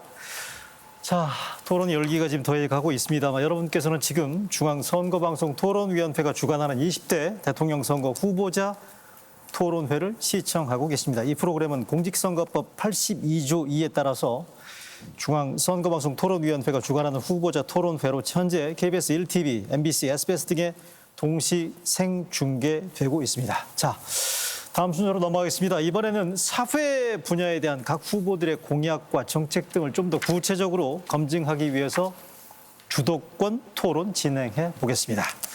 네 분께 각 9분씩의 주도권 시간을 저희가 드리겠는데 두 가지 규칙, 두 번 토론해 보셨으니까 이제 익숙하시죠? 주도권을 가진 후보가 반드시 2명 이상의 후보에게 질문을 해야 되고요. 그리고 상대 후보자의 답변 시간은 최소 30초를 보장을 해야 된다는 거. 2번 토론해 보셨으니까 이거 부분들에 대해서는 잘 아마 지켜주실 걸로 기대하고 있고요. 답변 시간 30초가 지난 뒤에는 주도권을 가진 후보께서 상대 후보자의 발언을 제지할 수도 있습니다. 규칙대로 만약에 진행되지 않을 때에는 사회자가 개입할 수도 있다는 점 말씀드리고 또 규칙을 만약에 후보자들께서 어겼을 경우에는 국민 여러분들께서 지금 시청하고 계십니다만 제가 위반 여부에 대해서 고지를 해드릴 테니까 후보들께서는 꼭 토론 규칙을 지켜달라는 점 부탁드리겠습니다. 그럼 사회 분야 주도권 토론 문을 열겠습니다. 안철수 후보 주도권 토론 시작해 주시죠. 이윤 후보께 묻겠습니다. 탄소 중립 2050년까지 정말로 중요합니다. 동의하시죠? 그렇습니다. 예. 이것에 대해서는 사실 여러 가지 방법들이 있습니다. 어떤 방법들이 있다고 지금 생각하십니까? 뭐 다 알고 계시는 방법들 아니겠습니까? 에너지 믹스를 탄소 배출이 적은 또는 거의 되지 않는 그런 뭐 신재생이라든가 천연가스라든가 또는 뭐 원전 이런 것들 믹스를 잘 해서 쓰는 거 아니겠습니까? 그러면 에너지 믹스만 제대로 그 탄소 배출을 하지 않게 한다면 탄소 중립은 가능하다 이런 말씀이시죠? 거기에 또 여러 가지 신재생 에너지 기술을 개발하는데 여러 가지 첨단 디지털 기술들도 많이 적용이 되지 않겠습니까? 예, 그것도 역시 에너지 믹스죠. 네, 뭐 그렇습니다. 제가 제일 우려스러운 게 사실은 이런 점들입니다. 제가 많은 정치인이나 국회의원들하고 이야기를 하다 보면 탄소가 발생되는 곳이 전기를 생산하는 곳만 해결하면 탄소 중립을 이룰 수 있다고 잘못 알고 있는 겁니다. 사실 탄소가 나오는 곳이 5가지입니다. 첫 번째가 제조업입니다. 시멘트를 만들거나 또는 철강을 만들 때 엄청난 많은 탄소들이 나옵니다. 세계 평균 31%입니다. 그 다음이 전기를 만들 때 27% 정도 나옵니다. 그러니까 아무리 전기를 지금 윤 후보께서 말씀하신 것처럼 그렇게 전부 신재생 에너지로 하더라도 27%의 탄소만 없애는 것이지 나머지는 그대로 있는 것이죠. 또 그것 이외에도 목축업이 있습니다. 소를 키울 때 거기서 나오는 메탄가스들은 훨씬 더 온실 효과가 훨씬 더 큽니다. 그리고 또 자동차, 비행기 같은 운송수단이 있고 냉난방들이 있습니다. 이렇게 5가지가 있는데 우선은 윤 후보께서 한 가지 이 부분에 대해서 아까 천연가스는 사실은 아닙니다. 천연가스는 CO2 나오는 겁니다. 그런데 이런 에너지 믹스 말고 4가지 분야에 대해서는 그러면 또 어떤 보관을 가지고 계시는지요? 왜 이렇게 여쭤보냐면 이 탄소 중립이라는 것이 전 세계적으로 협약이고 국가 경쟁력에 굉장히 중요하고 뭐 세부적인 거야 전문가들만큼 알 필요가 있겠습니까만은 큰 방향들은 알아야 돼서 이게 과연 지금 현재 기술로 가능한 것인지 아니면 새로운 기술을 만드는 것인지 이런 것들이 필요해서 말씀드립니다. 그래서 아까 뭐 그렇게 물으시니까 제가 에너지 믹스 말씀을 드렸는데 에너지를 만들어내는 과정과 또 그 에너지를 사용하는 과정하고 이렇게 여러 방면에서 탄소 배출을 억제를 해야 된다는 말씀이고요. 그리고 천연가스도 일단 탄소 배출량이 적으니까 일단은 뭐 하루아침에 탄소 제로 에너지를 쓸 수가 없기 때문에 이제 그런 것이고요. 그 말씀하신 대로 그런 뭐 목축업이라든가 이런 데서 나오는 뭐 그런 탄소라든지 이런 것도 이제 가급적이면 발생이 좀 적게 되게끔 이런 그 스마트 농축 뭐 이런 기술들을 좀 개발해야 안 되겠습니까? 네. 그러면 네. 그 중에서 하나만 그럼 여쭤볼게요. 네. 철강 생산할 때 탄소가 굉장히 많이 배출됩니다. 네. 그건 어떤 방법으로 해결이 가능할까요? 철강 생산할 때도 주로 석탄이라든가 이런 코크스 같은 것들이 들어가기 때문에 많이 생산이 되는 걸로 알고 있는데요. 저도 뭐 그 공학적인 프로세스는 잘 모르겠습니다만은 우리 안 후보께서 좀 잘 아시면 좀 저와 우리 시청자분들께 좀 설명해 주시면 안 되겠습니까? 저는 이게 네. 정말로 중요한 거라고 말씀드리는 겁니다. 사실 우리나라에서 가장 많은 CO2를 생산하는 산업 중에 하나가 바로 철강 산업입니다. 그 탄소 포집하지 않습니까? 그래서 포집하지 않습니다. 그건 잘못 알고 계십니다. 네. 아직 그런 포집 기술들이 아직 네. 그렇게 완성이 되거나 그러진 않았습니다. 네. 근데 이걸 해결할 수 있는 방법을 개발하지 않으면 우리는 이 탄소 중립을 이룰 수 없다. 지금 그렇게 말씀을 드리는 겁니다. 네. 그리고 또 지금 방법을 개발은 하고는 있습니다. 수소 환원 방식이라고 있기는 합니다만 제가 뭐 여기 와서 강의를 하려고 여쭤본 것은 아니고 크게 어떤 방향으로 기술이 진행이 되고 있고 과연 그러면 저게 가능하게 하려면 정부는 어떤 지원을 해야 할 것인가 사실 그게 정부의 역할 아니겠습니까? 사실 제가 그래서 여쭤봤습니다. 자, 그러면 그 다음은 제가 이재명 후보께 여쭤보겠습니다. 경기도지사 하셨으니까 부양 의무자 기준 제가 뭐 물어볼 필요가 전혀 없다고 저는 생각합니다. 뭐 워낙 또 이 부분은 잘 아실 테니까요. 근데 작년 초에 서초동에서 발달 장애인 아들을 둔 60대 여성분이 생활구속에 숨진 뒤에 반년 넘게 방치됐던 것 아마도 많은 시청자분들께서도 기억하시리라고 믿습니다. 네. 정말 가슴 아픈 그런 일이었었는데요. 결국은 이게 바로 부양 의무자 기준 때문이었습니다. 즉 지금 현재 60세 된 그 아주머니께서 지금 발달 장애인 아들과 살고 있지만 이혼한 전 남편이 있고 그다음에 또 부양 의무자인 딸이 있는데 따로 삽니다. 아무런 그런 혜택도 지원도 하지 않고 있습니다. 그런데 그러다 보니까 이 부양 의무자 기준 때문에 제대로 받아야 될 생계급여라든지 또는 의료급여를 받지 못하는 것이죠. 받아야만 되는 그런 상황인데 그러다 보니까 또 나름대로 어느 정도 자존심도 있고 해서 그냥 버티다가 결국은 불행한 이런 사고를 맞이를 했습니다. 그래서 저 문재인 대통령이 사실은 2017년에 대선에서 부양 의무자 기준 완전 폐지를 공약을 했는데 이런 일이 또 난 겁니다. 이재명 후보께서 이 공약 그러면 지켜졌다고 생각하십니까? 어쨌든 뭐 말씀하신 일이 실제로 벌어졌고 또 완벽하게 폐지됐다. 그러니까 아무런 주변 인적 요소 고려하지 않고 오로지 본인만을 기준으로 결정되고 있다고 보기엔 좀 어려운 상황인 것 같습니다. 지적하시는 게 상당히 일리가 있기 때문에 저희 이제 이건 돌봄 국가 책임하고 관계가 있는데 어쨌든 저는 부양 의무제는 완전히 폐지하는 쪽으로 가는 게 맞다고 생각합니다. 노력해야지. 상당히 많이 폐지된 건 맞습니다. 제가 그래서 말씀을 드리고 싶은 부분이 바로 이 부분입니다. 작년 8월부터 청와대가 뭐라고 홍보를 했었냐면 부양 의무자 기준 완전 폐지했다고 대대적으로 홍보를 했습니다. 그런데 이것은 거짓말이었습니다. 이것을 폐지를 한 것이 아니라 완화를 한 겁니다. 그래서 전체 한 70만 명 정도 대상이 있었는데 완화로 20만 명 정도는 그래도 혜택을 받지만 아직도 50만 명이 이것 때문에 고통을 받고 계신 분들이 많습니다.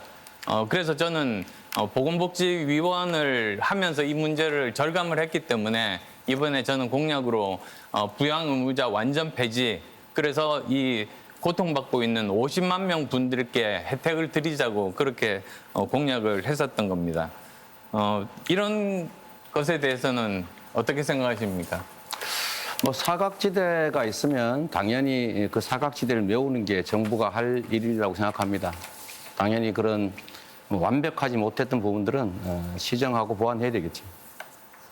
예, 뭐 제가 20초 정도밖에 안 남았으니까 누구한테 묻기보다는 제 말씀을 드리겠습니다. 사실 복지 수준에 대해서 저는 국민적인 합의가 필요하다고 생각합니다. 네 가지인데요. 우선은 복지 재정 확보를 위해서 성장이 필요하고, 두 번째는 복지 전달 체계가 좀 잘못되어 있습니다. 그것을 바로잡고, 네. 그다음에 사회복지사분들 처우에서 네. 저는 이게 중요하다고 생각합니다. 네, 안철수 후보의 주도권 토론 시간 9분을 모두 사용하셨고요. 이어서 이재명 후보의 주도권 토론 순서입니다. 발언하시죠. 네, 국민 여러분, 본격적인 토론을 하기에 앞서서 저희 더불어민주당 소속 광역단체장들이 정말 권력형 성범죄 저지르고 또 당 역시 피해 호소인이라는 이름으로 또 2차 가해에 참여한 분들이 있고, 결국 또 그 책임을 다 끝까지 지지도 않고 공천까지 했던 점들에 대해서 많은 분들이 상처 입고 또 그에 대해서 질타하고 계십니다. 오늘 여성 정책에 관한 질의를 할 것이기 때문에, 토론을 할 것이기 때문에 죄송하다는 말씀을 먼저 드리고 시작하도록 하겠습니다. 우리 국민들의 해초리의 무서움을 알고 앞으로 이런 일 더 이상 발생하지 않도록 하겠습니다. 아까 윤석열 후보님 제가 질문하다 못한 게 있어서 그것부터 먼저 하겠습니다. 제가 아까 여쭤본 것은 1년 6개월 공약을 했는데 지금 현재 1년 육아휴직을 사용하는 비율이 얼마나 되는지 혹시 아시는지, 두 번째, 이 현재 있는 것도 그 정도밖에 못 쓰는데 나머지 제대로 쓰게 하는 게 더 중요하지 않냐. 늘리는 것보다는 있는 것도 못 쓰는데 만약에 늘리는 데만 신경을 쓰게 되면 그런 일이 벌어지죠. 좋은 직장 있는 사람은 더 많이 쓰고 안 좋은 직장 있는 사람은 계속 못 쓰는 문제가 생기는데 답을 마저 좀 해 주십시오. 그거는 뭐 강제로 다 쓰게 한다기보다 1년 6개월씩 최대한 쓸 수 있는 제도를 만들면은 또 사람에 따라서 사정이 다를 수 있기 때문에 부부 합산해서 1년 6개월씩 3년간 쓰게 하자는 것이지, 뭐 그것이 출산율 제고에 이것이 100% 이것만 갖고 된다는 뜻은 아니죠. 네. 후보님. 네. 질문에 좀 답을 해주시면 좋지 않겠습니까? 그 질문을 몇 정확하게 퍼센트 해주시죠. 정도를 지금 쓰고 있느냐? 네. 지금 현재 있는 걸 늘리는 구체적 방법이 뭐냐? 네. 한 번만 더 말씀하시죠. 한번 얘기를 해주시죠. 저는 늘리는 것이 바람직하다고 네, 했는데 알겠습니다. 네, 네.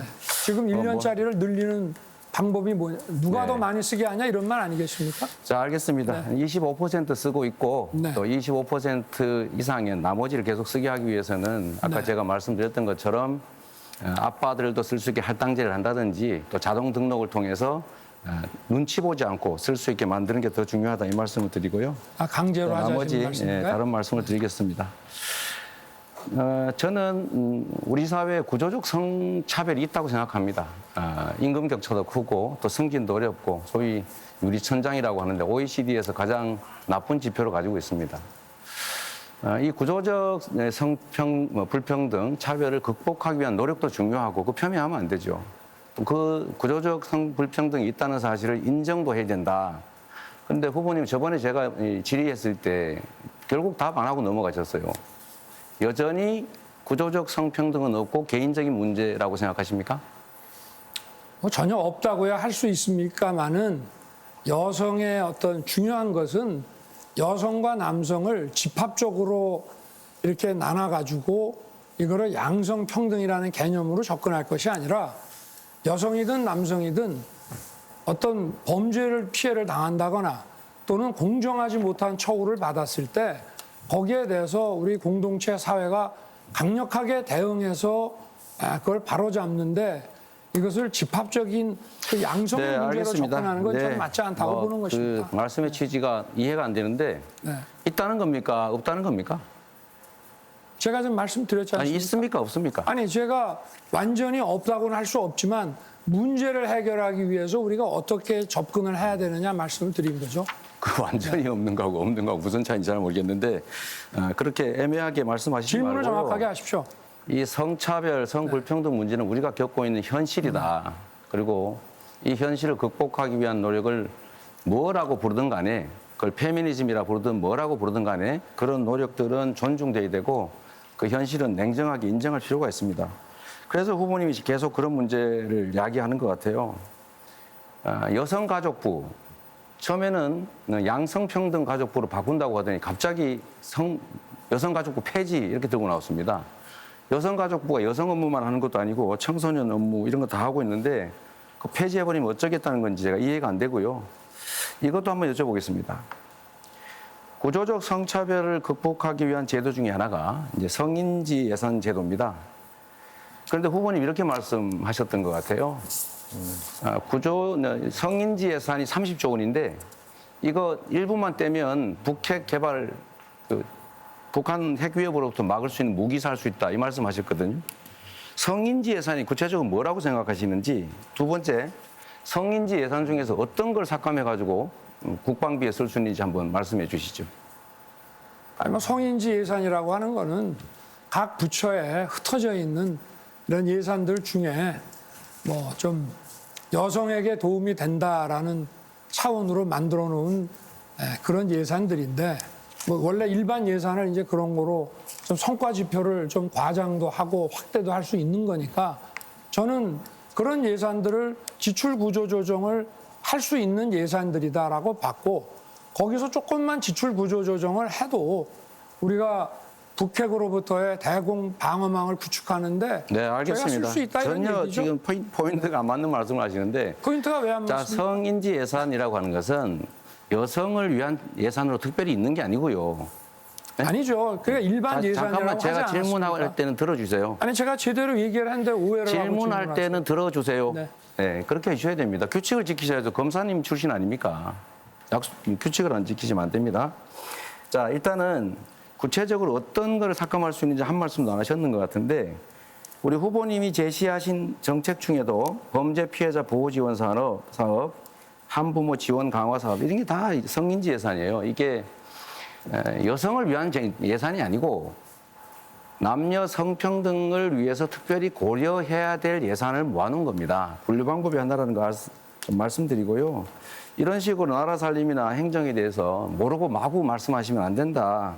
이 말씀 하나 드립니다. 이거 하나 더 여쭤보겠습니다.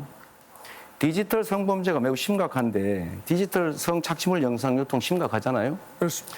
그래서 N번방 방지법도 만들어졌고 저희 경기도에서 디지털 성범죄 피해자 원스톱 지원센터도 만들었는데 반응이 아주 좋습니다. N번방 방지법 반대하시잖아요. 왜 반대하십니까? 더 철저하게 방지를 하기 위해서 현행 법이 실효성이 좀 떨어지기 때문에 제대로 만들어야 된다. 기술적으로 더 연구해서 해야 된다. 네. 그게 저희 당론입니다. 네, 알겠습니다. 저로서는 좀 납득이 안 되긴 하는데 필요하면 개정하면 되지 왜 반대를 하십니까? 이해가 안 되고요. 뭐 이미 제가 만들어진 철수 후보님께 법인데요. 하나 여쭤보겠습니다. 우리 청년들이 여러 가지 어려움들을 겪고 있는데 그중에 청년 기본 적금이라고 이제 청년 희망 적금이 이번에 인기가 많았습니다. 네, 이거를 5년 동안 5천만 원으로 늘려서 정부와 그다음 금융기관에서 한 10%씩 지원해서 5천만 원을 만들 수 있게 해주자 5년 안에 이런 정책을 저희가 냈는데 후보님 의견은 어떠십니까? 저는 그게 지금 현재 재정 소요를 우선 따져봐야 된다고 봅니다.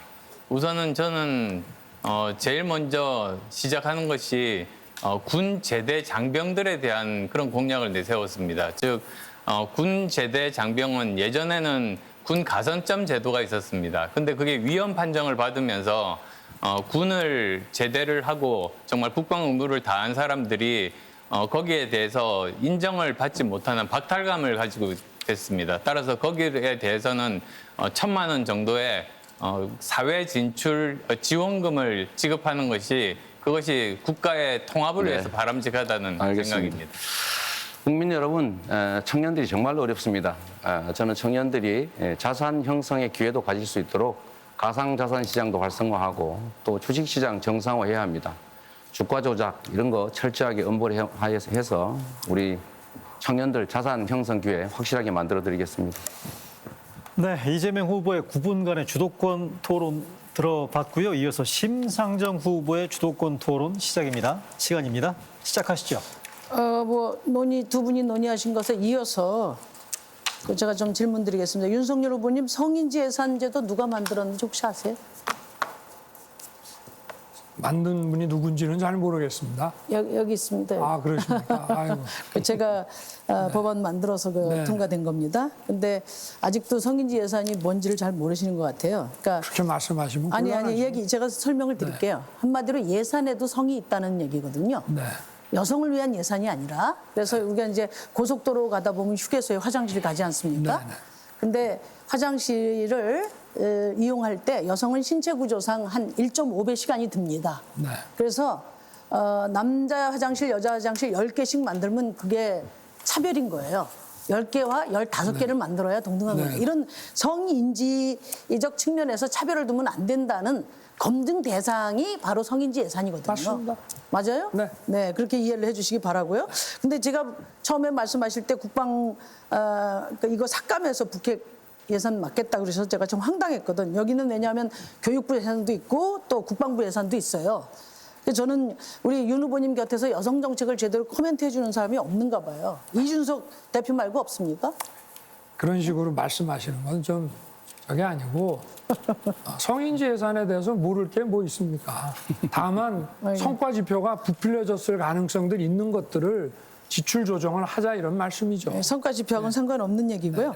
두 번째 제가 질문 드릴게요. 그러니까 여가부 폐지 또 성폭력 무고죄 신설이 왜 청년 공약에 가 있습니까? 제가 깜짝 놀랐어요. 뭐 발표를 하다 보니까 10월 달에 네. 제가 여러 가지를 쭉 한꺼번에 같이 발표를 하는데 뭐 청년도 좀 연관이 되니까 다 같이 그때 발표를 그러니까 한 청년 것이고요. 남녀 갈라치기해서 뭐 여성 혐오로 표 얻어보자 이런 생각이 아니고서는 도대체 여가부 폐지 무고죄 신설이 청년 공약에 가 있는 걸 보고 제가 이해가 잘 안 아니, 갔다는 여가부 말씀드리고 폐지가 남성과 여성 그다음에 이제 대다수가 제가 이제 시간을 드려야 네. 말씀하시면 되죠. 그래서 이제 지금 무고죄는 우리나라가 지금 세계에서 가장 높다는 거 알고 계시죠? 그렇지 않습니다. 어디가 우리보다 더 센 데가 있습니까? 무고죄는 원래 아니 본범에 제가 질문 드릴 때 하세요. 제가 지금 말씀 좀 이어서 그럼 하겠어요. 질문을 하지 네네. 마시든가. 그 대검에서도 이제 성폭력 종결 이전에 무고죄 수사를 안 한다는 매뉴얼이 있어요. 왜냐하면 이 무고죄를 성폭력 신고를 못하게 하는 수단으로 하거나 또 이걸 그 2차 가해를 일으키는 그런 수단이기 때문에 이제 대검에서도 이거 막은 거 아니겠습니까? 그런데 무고죄 형량을 왜 강화하시려고 하시는 거죠? 그거는 본범을 성범죄를 더 세게 처벌하게끔 저희가 상향을 하니까 무고도 거기에 맞춰서 좀 상향을 제가 하겠다 이해하는 이런 바로는 얘기죠. 제가 이해하는 바로는 지금 뭐 미국이나 프랑스 또 저 독일 이런 데 다 5년 이하고요. 그리고 영국 같은 데는 6개월 이하입니다. 그러니까 지금 그 윤석열 후보께서 어디가 우리보다 더 센지 모르겠는데 우리나라는 유엔에서도 무고죄 부분에 대해서는 그 기준을 완화하도록 권고한 바도 있습니다. 그래서 저는 뭐 처음보다 요즘 그 젠더 문제에 대한 생각이 많이 바뀌신 것 같기도 하고 한데 좀 예전에 내셨던 거 다시 검토하셔서 좀 정확하게 말씀을 해주셔야 저희도 평가하고 비판하고 하지 않겠습니까? 저도 뭐 이해가 그리고 안 됩니다. 제가 분명히 말씀드리고 싶은 것은 여성 청년도 유권자입니다. 유권자고 페미니즘 때리기, 갈라치기 정책, 이 정치 이런 거는 제가 아주 단호히 맡겠습니다. 그리고 우리 이재명 후보님께 네. 좀 두 가지 먼저 묻겠습니다. 제가 첫 토론에서 안희정 씨 이 성폭력 2차 가해자가 선본에서 일하고 있다는 얘기를 전해드렸어요. 그 이후에 사실관계 파악을 해서 조치를 하셨는지 말씀해 주시고요. 또 지난 토론 때는 이해람 중사 특검을 네. 요구하는 아버님 뜻을 제가 전달했는데 지금 야3당은 다 합의해서 법안을 냈거든요. 네, 네. 그 당하고는 이야기를 해보셨습니까? 두 가지 답해 주시죠. 네, 네. 첫째로 이제 이해랑 중사 문제는 아마 제안하셨기 때문에 뭐 민주당이 특별히 반대할 이유는 없다고 생각이 됩니다. 그 첫 번째가 뭐였죠? 안희정 성폭력 네네. 가해자, 저희는 2차 구체적으로 가해자. 누구를 지칭하시는지를 제가 알 수 없어서 누군지 알아야 그 제가 찾아볼 텐데 지금 선대위에 최하 2,000명 가까이 있기 때문에 저희가 지금 미리 그렇게 저희가 저인망 올 듯이 찾기는 좀 어려운 거 좀 이해 부탁드립니다. 근데 제가 이제 그때 김지은 씨의 그 말씀을 이제 대신 네, 전달해 네, 드렸는데 그런 정도 이 공중파에서 국민들 앞에서 확인해 보고 또 조치하겠다고 약속을 하셨으면 네. 피해자한테라도 확인해 보는 절차라도 거치시는 네, 그런 네. 정성은 있으셔야 되지 않습니까? 네, 네. 좀 너무하신 거 아니세요? 그리고 이해람 중사건이나 이 문제에 대해서 내일이라도 입장 표명을 좀 저는 해주시기 찬성합니다. 네. 내일이라도 입장 표명을 네, 해주시죠. 아니, 지금 찬성합니다. 네. 네네. 네. 아니 그 저 후보님이 찬성하면 되는 게 아니라 당에서 하셔야 당이, 되니까. 그 네. 당이 뭐 제가 시킨다고 하루 만에 그렇게 할 수 있는 건 아니니까 조금만 기다려 주시죠. 그 저기는 어떻게 하시겠습니까? 그 2차 피해자 문제는 저희가 한번 찾아보겠습니다. 근데 가능하면 저한테 전화나 문자 하나 주십시오. 그렇게 네, 말씀하시면 안 되고요. 그 김지은 씨 저희가 피해자로부터 그 확인을 모두를 찾을 해서 수는 없어요. 조치를 좀 하시면 좋겠습니다. 다시 한번 요청드립니다. 네, 저한테 좀 알려주세요. 그러지 마세요. 그다음에 제가 공약집을 보니까 네. 지금 이제 공약집에 차별금지법도 없고 또 네. 비동의 강간죄 도입은 찾아볼 수가 없어요. 네. 그 일단 차별금지법 공약입니까 아닙니까? 저는 해야 된다고 생각합니다. 근데 뭐 공약에도 안 넣으셨는데 하시겠어요? 공약에 있는 것도 다 용두삼이 되는 판인데? 글쎄, 제가 하고자 하는 모든 일을 반드시 공약에 써야 되는지 모르겠는데 저는 그걸 공개적으로 두 차 확인해 왔습니다. 비동의 강간죄는 뭐 동의하십니까? 저는 그거는 신중하게 생각해야 될 사안이라고 생각합니다. 그러면 뭐 사실상 그 반대하시는 입장이세요? 저는 뭐 중립적이라고 할 수 있는데 그런 법안을 쉽게 만들기는 어려울 것이고 사회적 합의 과정이 충분히 거쳐져야 되겠죠. 근데 이제 그 이재명 후보님, 네. 후보님께서 뭐 사회적 합의를 많이 말씀하세요. 곤란한 건 전부 사회적 합의예요. 곤란하니까 사회적 합의라고. 제가 말씀 명백하면 합의가 필요 없지요. 기회 당연히 드릴 때 그렇죠. 하세요. 그러니까 뭐 원전 문제라든지 차별금지법 문제, 국민연금 문제, 또 지금 비동의 강간죄, 차별금지법 다 지금 사회적 합의 이야기 하는데 리더십이 분명한 방침을 가지고 국민들과 논의를 하는 것이 돼야 된다고 봐요. 그러니까 이 정치적인 어법으로 보면 이제 다 안 하겠다는 뜻입니다. 사회적 합의 얘기는. 왜냐하면 공약집에도 지금 명확히 없어요. 그러시기 때문에 제가 말씀드리는 거는 뭐 저하고 꼭 뜻이 같을 필요는 없지만 이재명 후보님의 입장이 뭔지는 분명히 알아야 국민들도 정확히 판단하실 거 아니겠습니까? 차별금지법 부분은 제가 수없이 말씀드렸는데 반드시 해야 될 과제다. 제가 질문은 지금 안 드렸습니다. 예. 아니 근데 일방적으로 그러지 마시고 아니, 가능한 그래도 기회를 주세요. 말씀을 잠시만요. 아니, 다른 거 잠시만요. 질문해야지. 잠시만 심상정 후보님. 네. 답변 교육 단문 단답형도 괜찮은데 가능하면 답변을 요구하실 때 좀 명확한 답변을 요구해 아니 주시면. 지금은 질문을 드린 게 아니에요. 네. 질문 드린 게 아니고 아까 제가 질문을 주신 게 여러 차례 아닙니까? 드렸습니다. 네. 지금 이제 그럼 혼자 말씀하신 거예요? 질문이 아니고? 아까도? 잠시만요. 발언권 네. 얻으신 다음에 누구한테 말씀하시고요. 발언권 심상정 얻으셔서 후보의 주도권 토론 말씀하시는 시간입니다. 겁니까, 제가 우리 이재명 후보님께 또 질의를 드리려고 합니다. 네, 그냥 시간을 좀 주고 하십시오. 네, 네. 시간 많이 드렸어요. 예. 알겠습니다. 예, 2분 드렸습니다, 제가. 예. 일단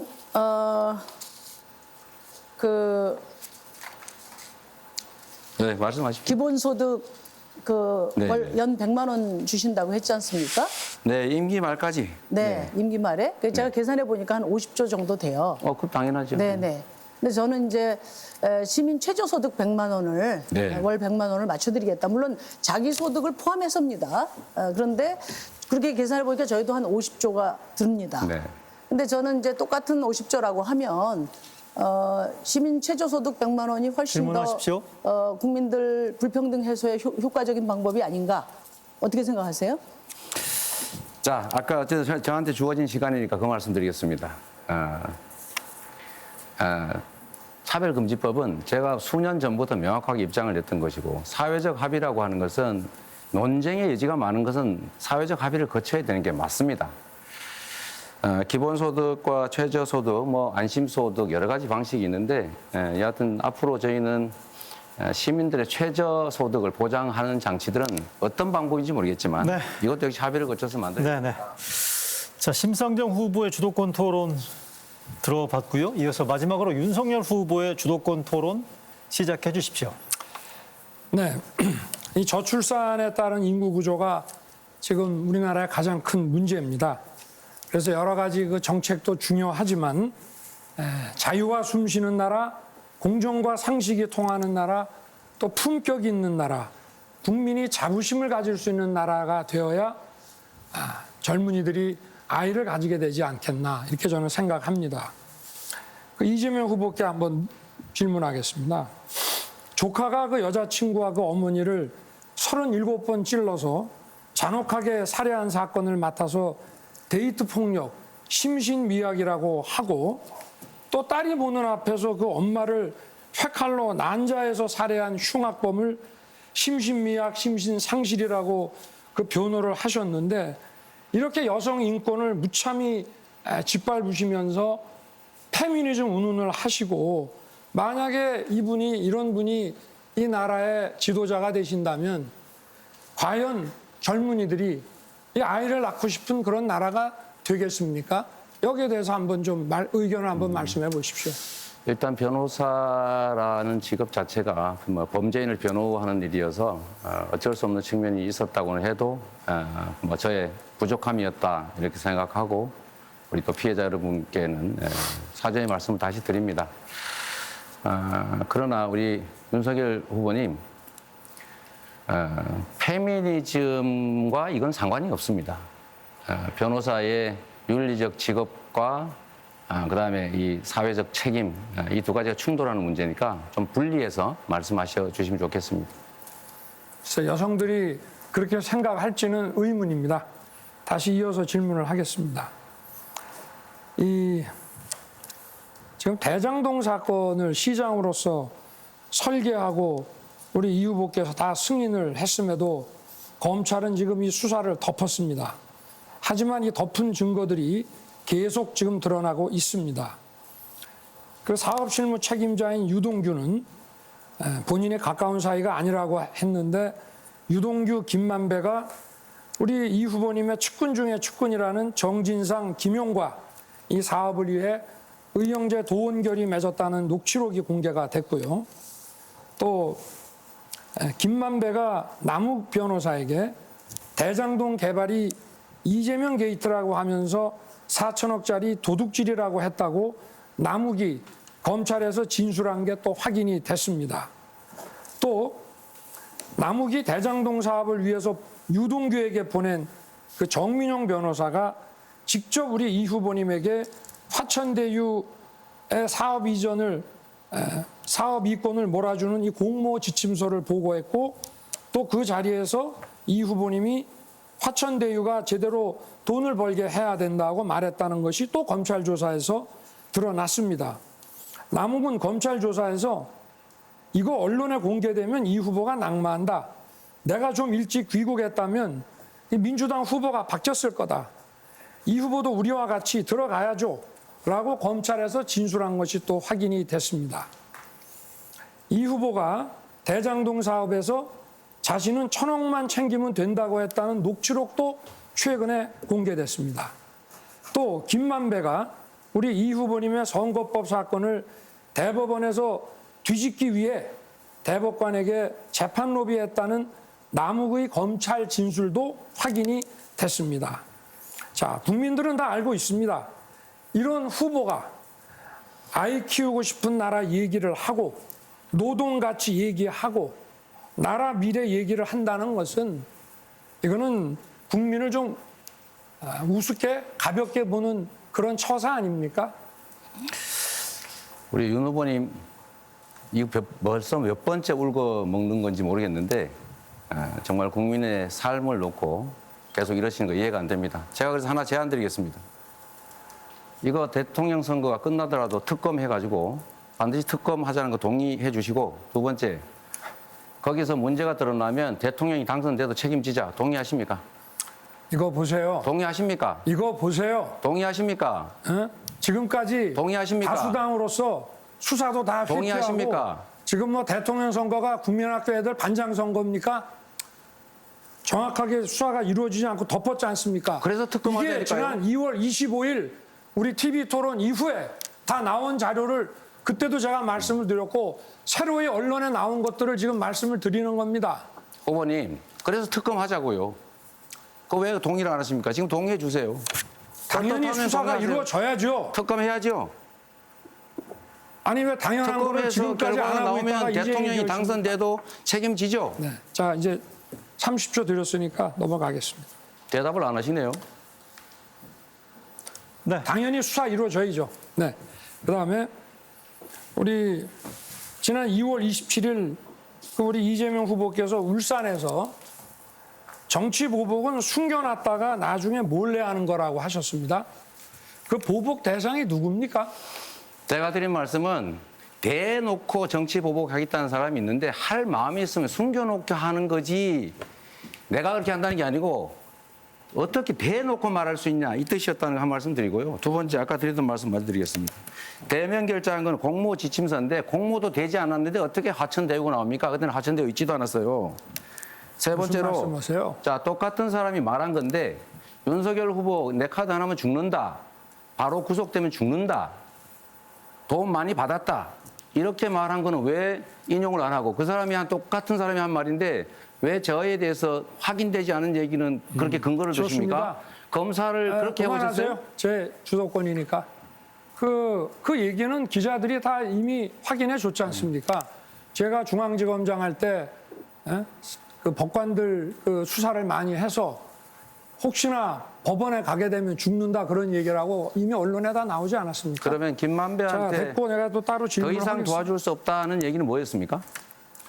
제가 그 대답을 안 하세요? 하겠습니다. 저한테 질문하지 마시고 제가 질문한 거에 대해서 제가- 명확하게 답변을 좀 하십시오. 답이 그겁니다. 네. 답이.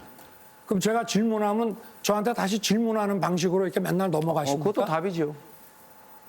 좀 이 국민들이 다 알고 있고 검찰에서 사건 덮어갖고 여기까지 오셨으면은 좀 이런 부분에 대해서는 좀 부끄러워하실 줄 알아야지. 국민들한테 이게 뭡니까? 국민 여러분, 한번 보십시오. 누가 진짜 몸통인지. 이제 뭐 거짓말이 워낙 달인이시다 보니까 뭐 못하는 말씀이 없으신데 제가 안철수 후보님께 한번 여쭤보겠습니다. 안철수 후보님 공약 중에 보면은 이 정신병원 입원 권한이 지방자치단체장에게 있었는데 지금 있습니다. 이거를 정신병에 대한 전문가위원회로 넘겨야 된다고 말씀을 하셨는데 그 공약을 만드신 그 이유나 근거는 어떤 것입니까? 시대가 이제 바뀜에 따라서 사실 정신병과 관련된 이런 많은 사례들이 지금 나오고 있습니다. 사회도 네. 복잡해지고 그래서 이 문제에 대해서는 더 이상 지자체장보다는 전문가들이 위원회를 만들어서 거기서 심사를 하는 것이 정확하게 진단을 할 수 있다 그런 뜻입니다. 그 이재명 후보가 형님 이재선 씨나 또 자신을 공격하는 그 김사랑 씨를 정신병원에 강제 입원한 그 현안과 관련해서 이런 말씀을 이거 사실이 아닌 공약을 주신 얘기를 거 아닙니까? 후보님 사실이 아닌 가만히 얘기를 계세요? 합니까? 그건 경찰이 한 네, 가만히 일이에요. 계세요? 경찰이 네. 시장이 시킨 걸 합니까? 네.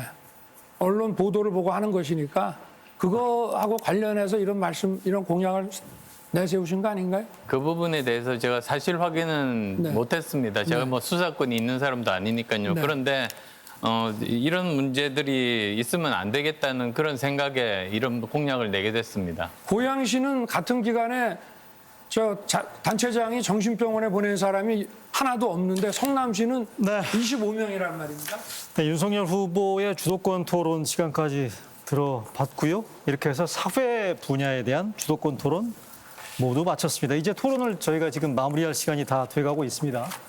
마지막 코너로 오늘 토론 과정에서 못다한 말씀이나 또 강조하고 싶으신 점 있으실 것 같은데 마무리 발언 기회 드리겠습니다. 이 마무리 발언 저희가 주목하고 있는 게 일주일 남았죠, 선거. 내일 모레가 사전 투표인데 아마 이 프로그램 시청하고 계시는 유권자 여러분들, 국민 여러분들께서 아마 네 분의 후보께서 어떻게 마무리 발언을 하실지 특히 아마 주목해서 보실 것 같습니다. 발언 시간은 각 후보당 1분 30초씩 드리겠습니다. 마지막 TV 토론의 마지막 마무리 발언입니다. 먼저 이재명 후보 말씀해 주십시오. 존경하는 국민 여러분, 정말로 위기입니다. 이 심각한 위기를 이겨내기 위해서는 역량 있는 대통령이 필요합니다. 부정부패하는 주가 조작 이런 거 하는 후보들 하면 안 됩니다. 좀 전에 보셨습니다. 당연히 특검해야지요. 특검하고 책임은 대통령이 되더라도 져야 된다. 이거 동의하지 않는 거 여러분 보셨지 않습니까? 이것으로 저는 분명하게 결론을 낼 수 있다고 생각합니다. 정치를 왜 하는가를 언제나 고민합니다. 정치는 우리 국민들의 더 나은 삶을 만들기 위해서 하는 것이어야 합니다. 저는 제가 어릴 때 못 입어본 교복 때문에 무상교복 정책 시작했고 시장에서 주워온 과일을 먹었던 그 아픈 기억 때문에 어린이집 과일 공급 사업 시작했습니다. 저는 정치가 상대방의 발목을 잡고 이렇게 음해하고 이런 것이 아니라 국민을 위해서 누가 더 열심히 일하는가를 실적을 가지고 경쟁하고 검증받는 것이어야 한다고 생각합니다. 그래서 통합정부가 반드시 필요하고 더 나쁜 정권 교체를 넘어서서 정치 교체가 꼭 필요하다고 생각합니다. 정말로 좋은 기회를 맞았습니다. 이번에 정치 교체해서 제3의 선택이 가능한 정치 체제 만들어야 합니다. 개헌과 입법을 통해서 통합 정부가 가능한 시스템도 만들어서 모든 정치 세력들이 여기 계신 안 후보님, 심 후보님 다 참여해서 정말 진정한 국민내각 만들어서 잘 사는 나라 꼭 만들고 싶습니다. 네, 이어서 정의당 심상정 후보의 마지막 TV 토론의 마무리 발언 듣겠습니다. 존경하는 국민 여러분, 제 지지율이 지난 대선 절반인 3% 수준입니다. 솔직히 3배 더 받아서 10% 넘기고 싶습니다. 무엇보다도 기득권 양당 정치를 시민의 삶을 지키는 다당제 정치로 바꾸고 싶기 때문입니다. 수많은 힘없는 비주류 시민들의 목소리가 주류가 되는 그런 시대를 보고 싶기 때문입니다. 파견직, 일용직, 프리랜서, 특고 그리고 플랫폼 노동자들의 권리를 3배는 늘릴 수 있기 때문입니다. 성폭력의 위험, 또 성차별 임금, 그리고 육아 독박을 3배는 줄일 수 있기 때문입니다. 기후위기에서 기후정의국가로 주 4일제 복지국가, 혁신의 국가로 그리고 가난과 의료비 걱정 없는 누구도 차별받지 않는 그런 나라로 만드는데 3배는 빨리 앞당길 수 있기 때문입니다. 존경하는 국민 여러분, 누가 미워서가 아니고 나 자신의 삶을 위해서 투표해 주시기 바랍니다. 다당제 책임 연정으로 가기 위해서는 소수당 저 심상정에게 표를 주셔야 합니다. 양당에게 표를 주면 양당 독점 정치만 지속될 뿐입니다. 존경하는 시민 여러분들의 삶을 바꾸는 소중한 한 표 저 심상정에게 주시고 저를 도구로 삼아 주실 것을 부탁드립니다. 감사합니다. 네, 이어서 윤석열 후보의 마지막 TV 토론의 마무리 발언 듣겠습니다. 국민 여러분 보셨죠? 저희가 작년 9월부터 특검을 하자. 또 뭐 우리 것도 할 거 있으면 받자 했는데 지금까지 다수당이 이거를 채택하지 않고 여기까지 왔습니다. 그러고 선거를 지금 일주일 남겨놓고 또 특검을 하자고 그럽니다. 이렇게 후한무치하고 부패한 이 민주당 정권이 집권 연장을 한다는 것은 재앙입니다. 반드시 정권을 교체해서 제대로 된 나라 만들려고 26년간 부패와 싸워온 저를 국민 여러분께서 이 자리에 불러내 주신 것입니다. 제가 확실하게 하겠습니다. 그리고 유세장의 그 뜨거운 그 열기로서 여러분의 기대가 어느 정도인지 잘 알고 있습니다. 모든 국민이 안보 위협으로부터 안전한 나라, 또 부정부패와 범죄로부터 안전한 나라, 여성이 성범죄로부터 안전한 나라, 아이들이 자라나기에 안전한 나라, 청년의 미래가 안전한 나라, 또 일터에서 우리 근로자들이 안전한 나라, 질병, 실업, 빈곤으로부터 안전한 나라 반드시 만들겠습니다. 이번 대선은 위대한 국민의 상식과 부정부패 무도 세력과의 대결입니다. 3월 9일 국민 승리의 날로 상식이 회복되는 날로 만들어 주십시오. 네, 오래 기다리셨습니다. 국민의당 안철수 후보의 마무리 발언 1분 30초 듣겠습니다. 사랑하고 존경하는 국민 여러분, 늦은 밤까지 시청해 주셔서 감사합니다. 대통령 선거는 우리가 5년 후에 어떤 대한민국에 살 것인지를 결정하는 선거입니다. 어떤 후보를 뽑느냐에 따라서 우리는 5년 후에 전혀 다른 대한민국에 살고 있을 겁니다. 남미의 후진국에 해당하는 그런 나라에 살고 있을 수도 있고 또 G5 선진국 대열에 나설 수도 있습니다. 대통령은 저는 두 가지가 필요하다고 생각합니다. 첫 번째 도덕성, 두 번째 능력입니다. 대통령과 가족이 도덕적이어야 청와대가 깨끗하고 공직사회가 투명하고 그리고 또 사회가 공정하게 됩니다. 또한 대통령이 될 사람은 경제에 대해서 제대로 잘 파악을 하고 있고 그리고 또 미래 먹거리, 미래 일자리를 만들기 위해서는 과학기술의 흐름에 대해서 기본적인 상식과 소양은 갖춰야 합니다. 또한 코로나19에 대한 방역이라든지 또 교육 현장에서의 그런 생생한 경험이라든지 또 글로벌 감각 또한 국군 통수권자로서의 군 복무 경험까지도 저는 필요하다고 생각합니다. 저는 이런 모든 것을 갖춘 후보입니다. 안철수 저를 선택해 주시기 바랍니다. 네, 지금까지 네 후보의 마무리 발언까지 모두 들어봤습니다. 자, 국민 여러분 어떻게 보셨습니까? 코로나19로 인해서요, TV 토론이 후보자 선택에 미치는 영향이 대단히 커졌다고 합니다. 아무쪼록 오늘 마지막 토론이 유권자 여러분의 최종 선택에 많은 도움이 됐기를 바라겠습니다. 선거는 국민이 주권을 행사하는 가장 기본적인 수단이라고 할 수 있겠습니다. 그래서 선거를 민주주의의 꽃이라고도 하죠. 오는 금요일과 토요일 사전투표가 있고요. 다음 주 3월 9일 여러분들의 소중한 한 표를 꼭 행사하시기 바랍니다. 열띤 토론, 오늘 장시간 벌여주신 네 후보 모두 수고 많으셨습니다. 네, 그리고 함께 해주신 시청자 여러분들께도 저희가 많은 감사드리고요. 중앙선거방송 토론위원회가 주관한 제20대 대통령 선거 후보자 토론회 여기서 모두 마치겠습니다. 고맙습니다.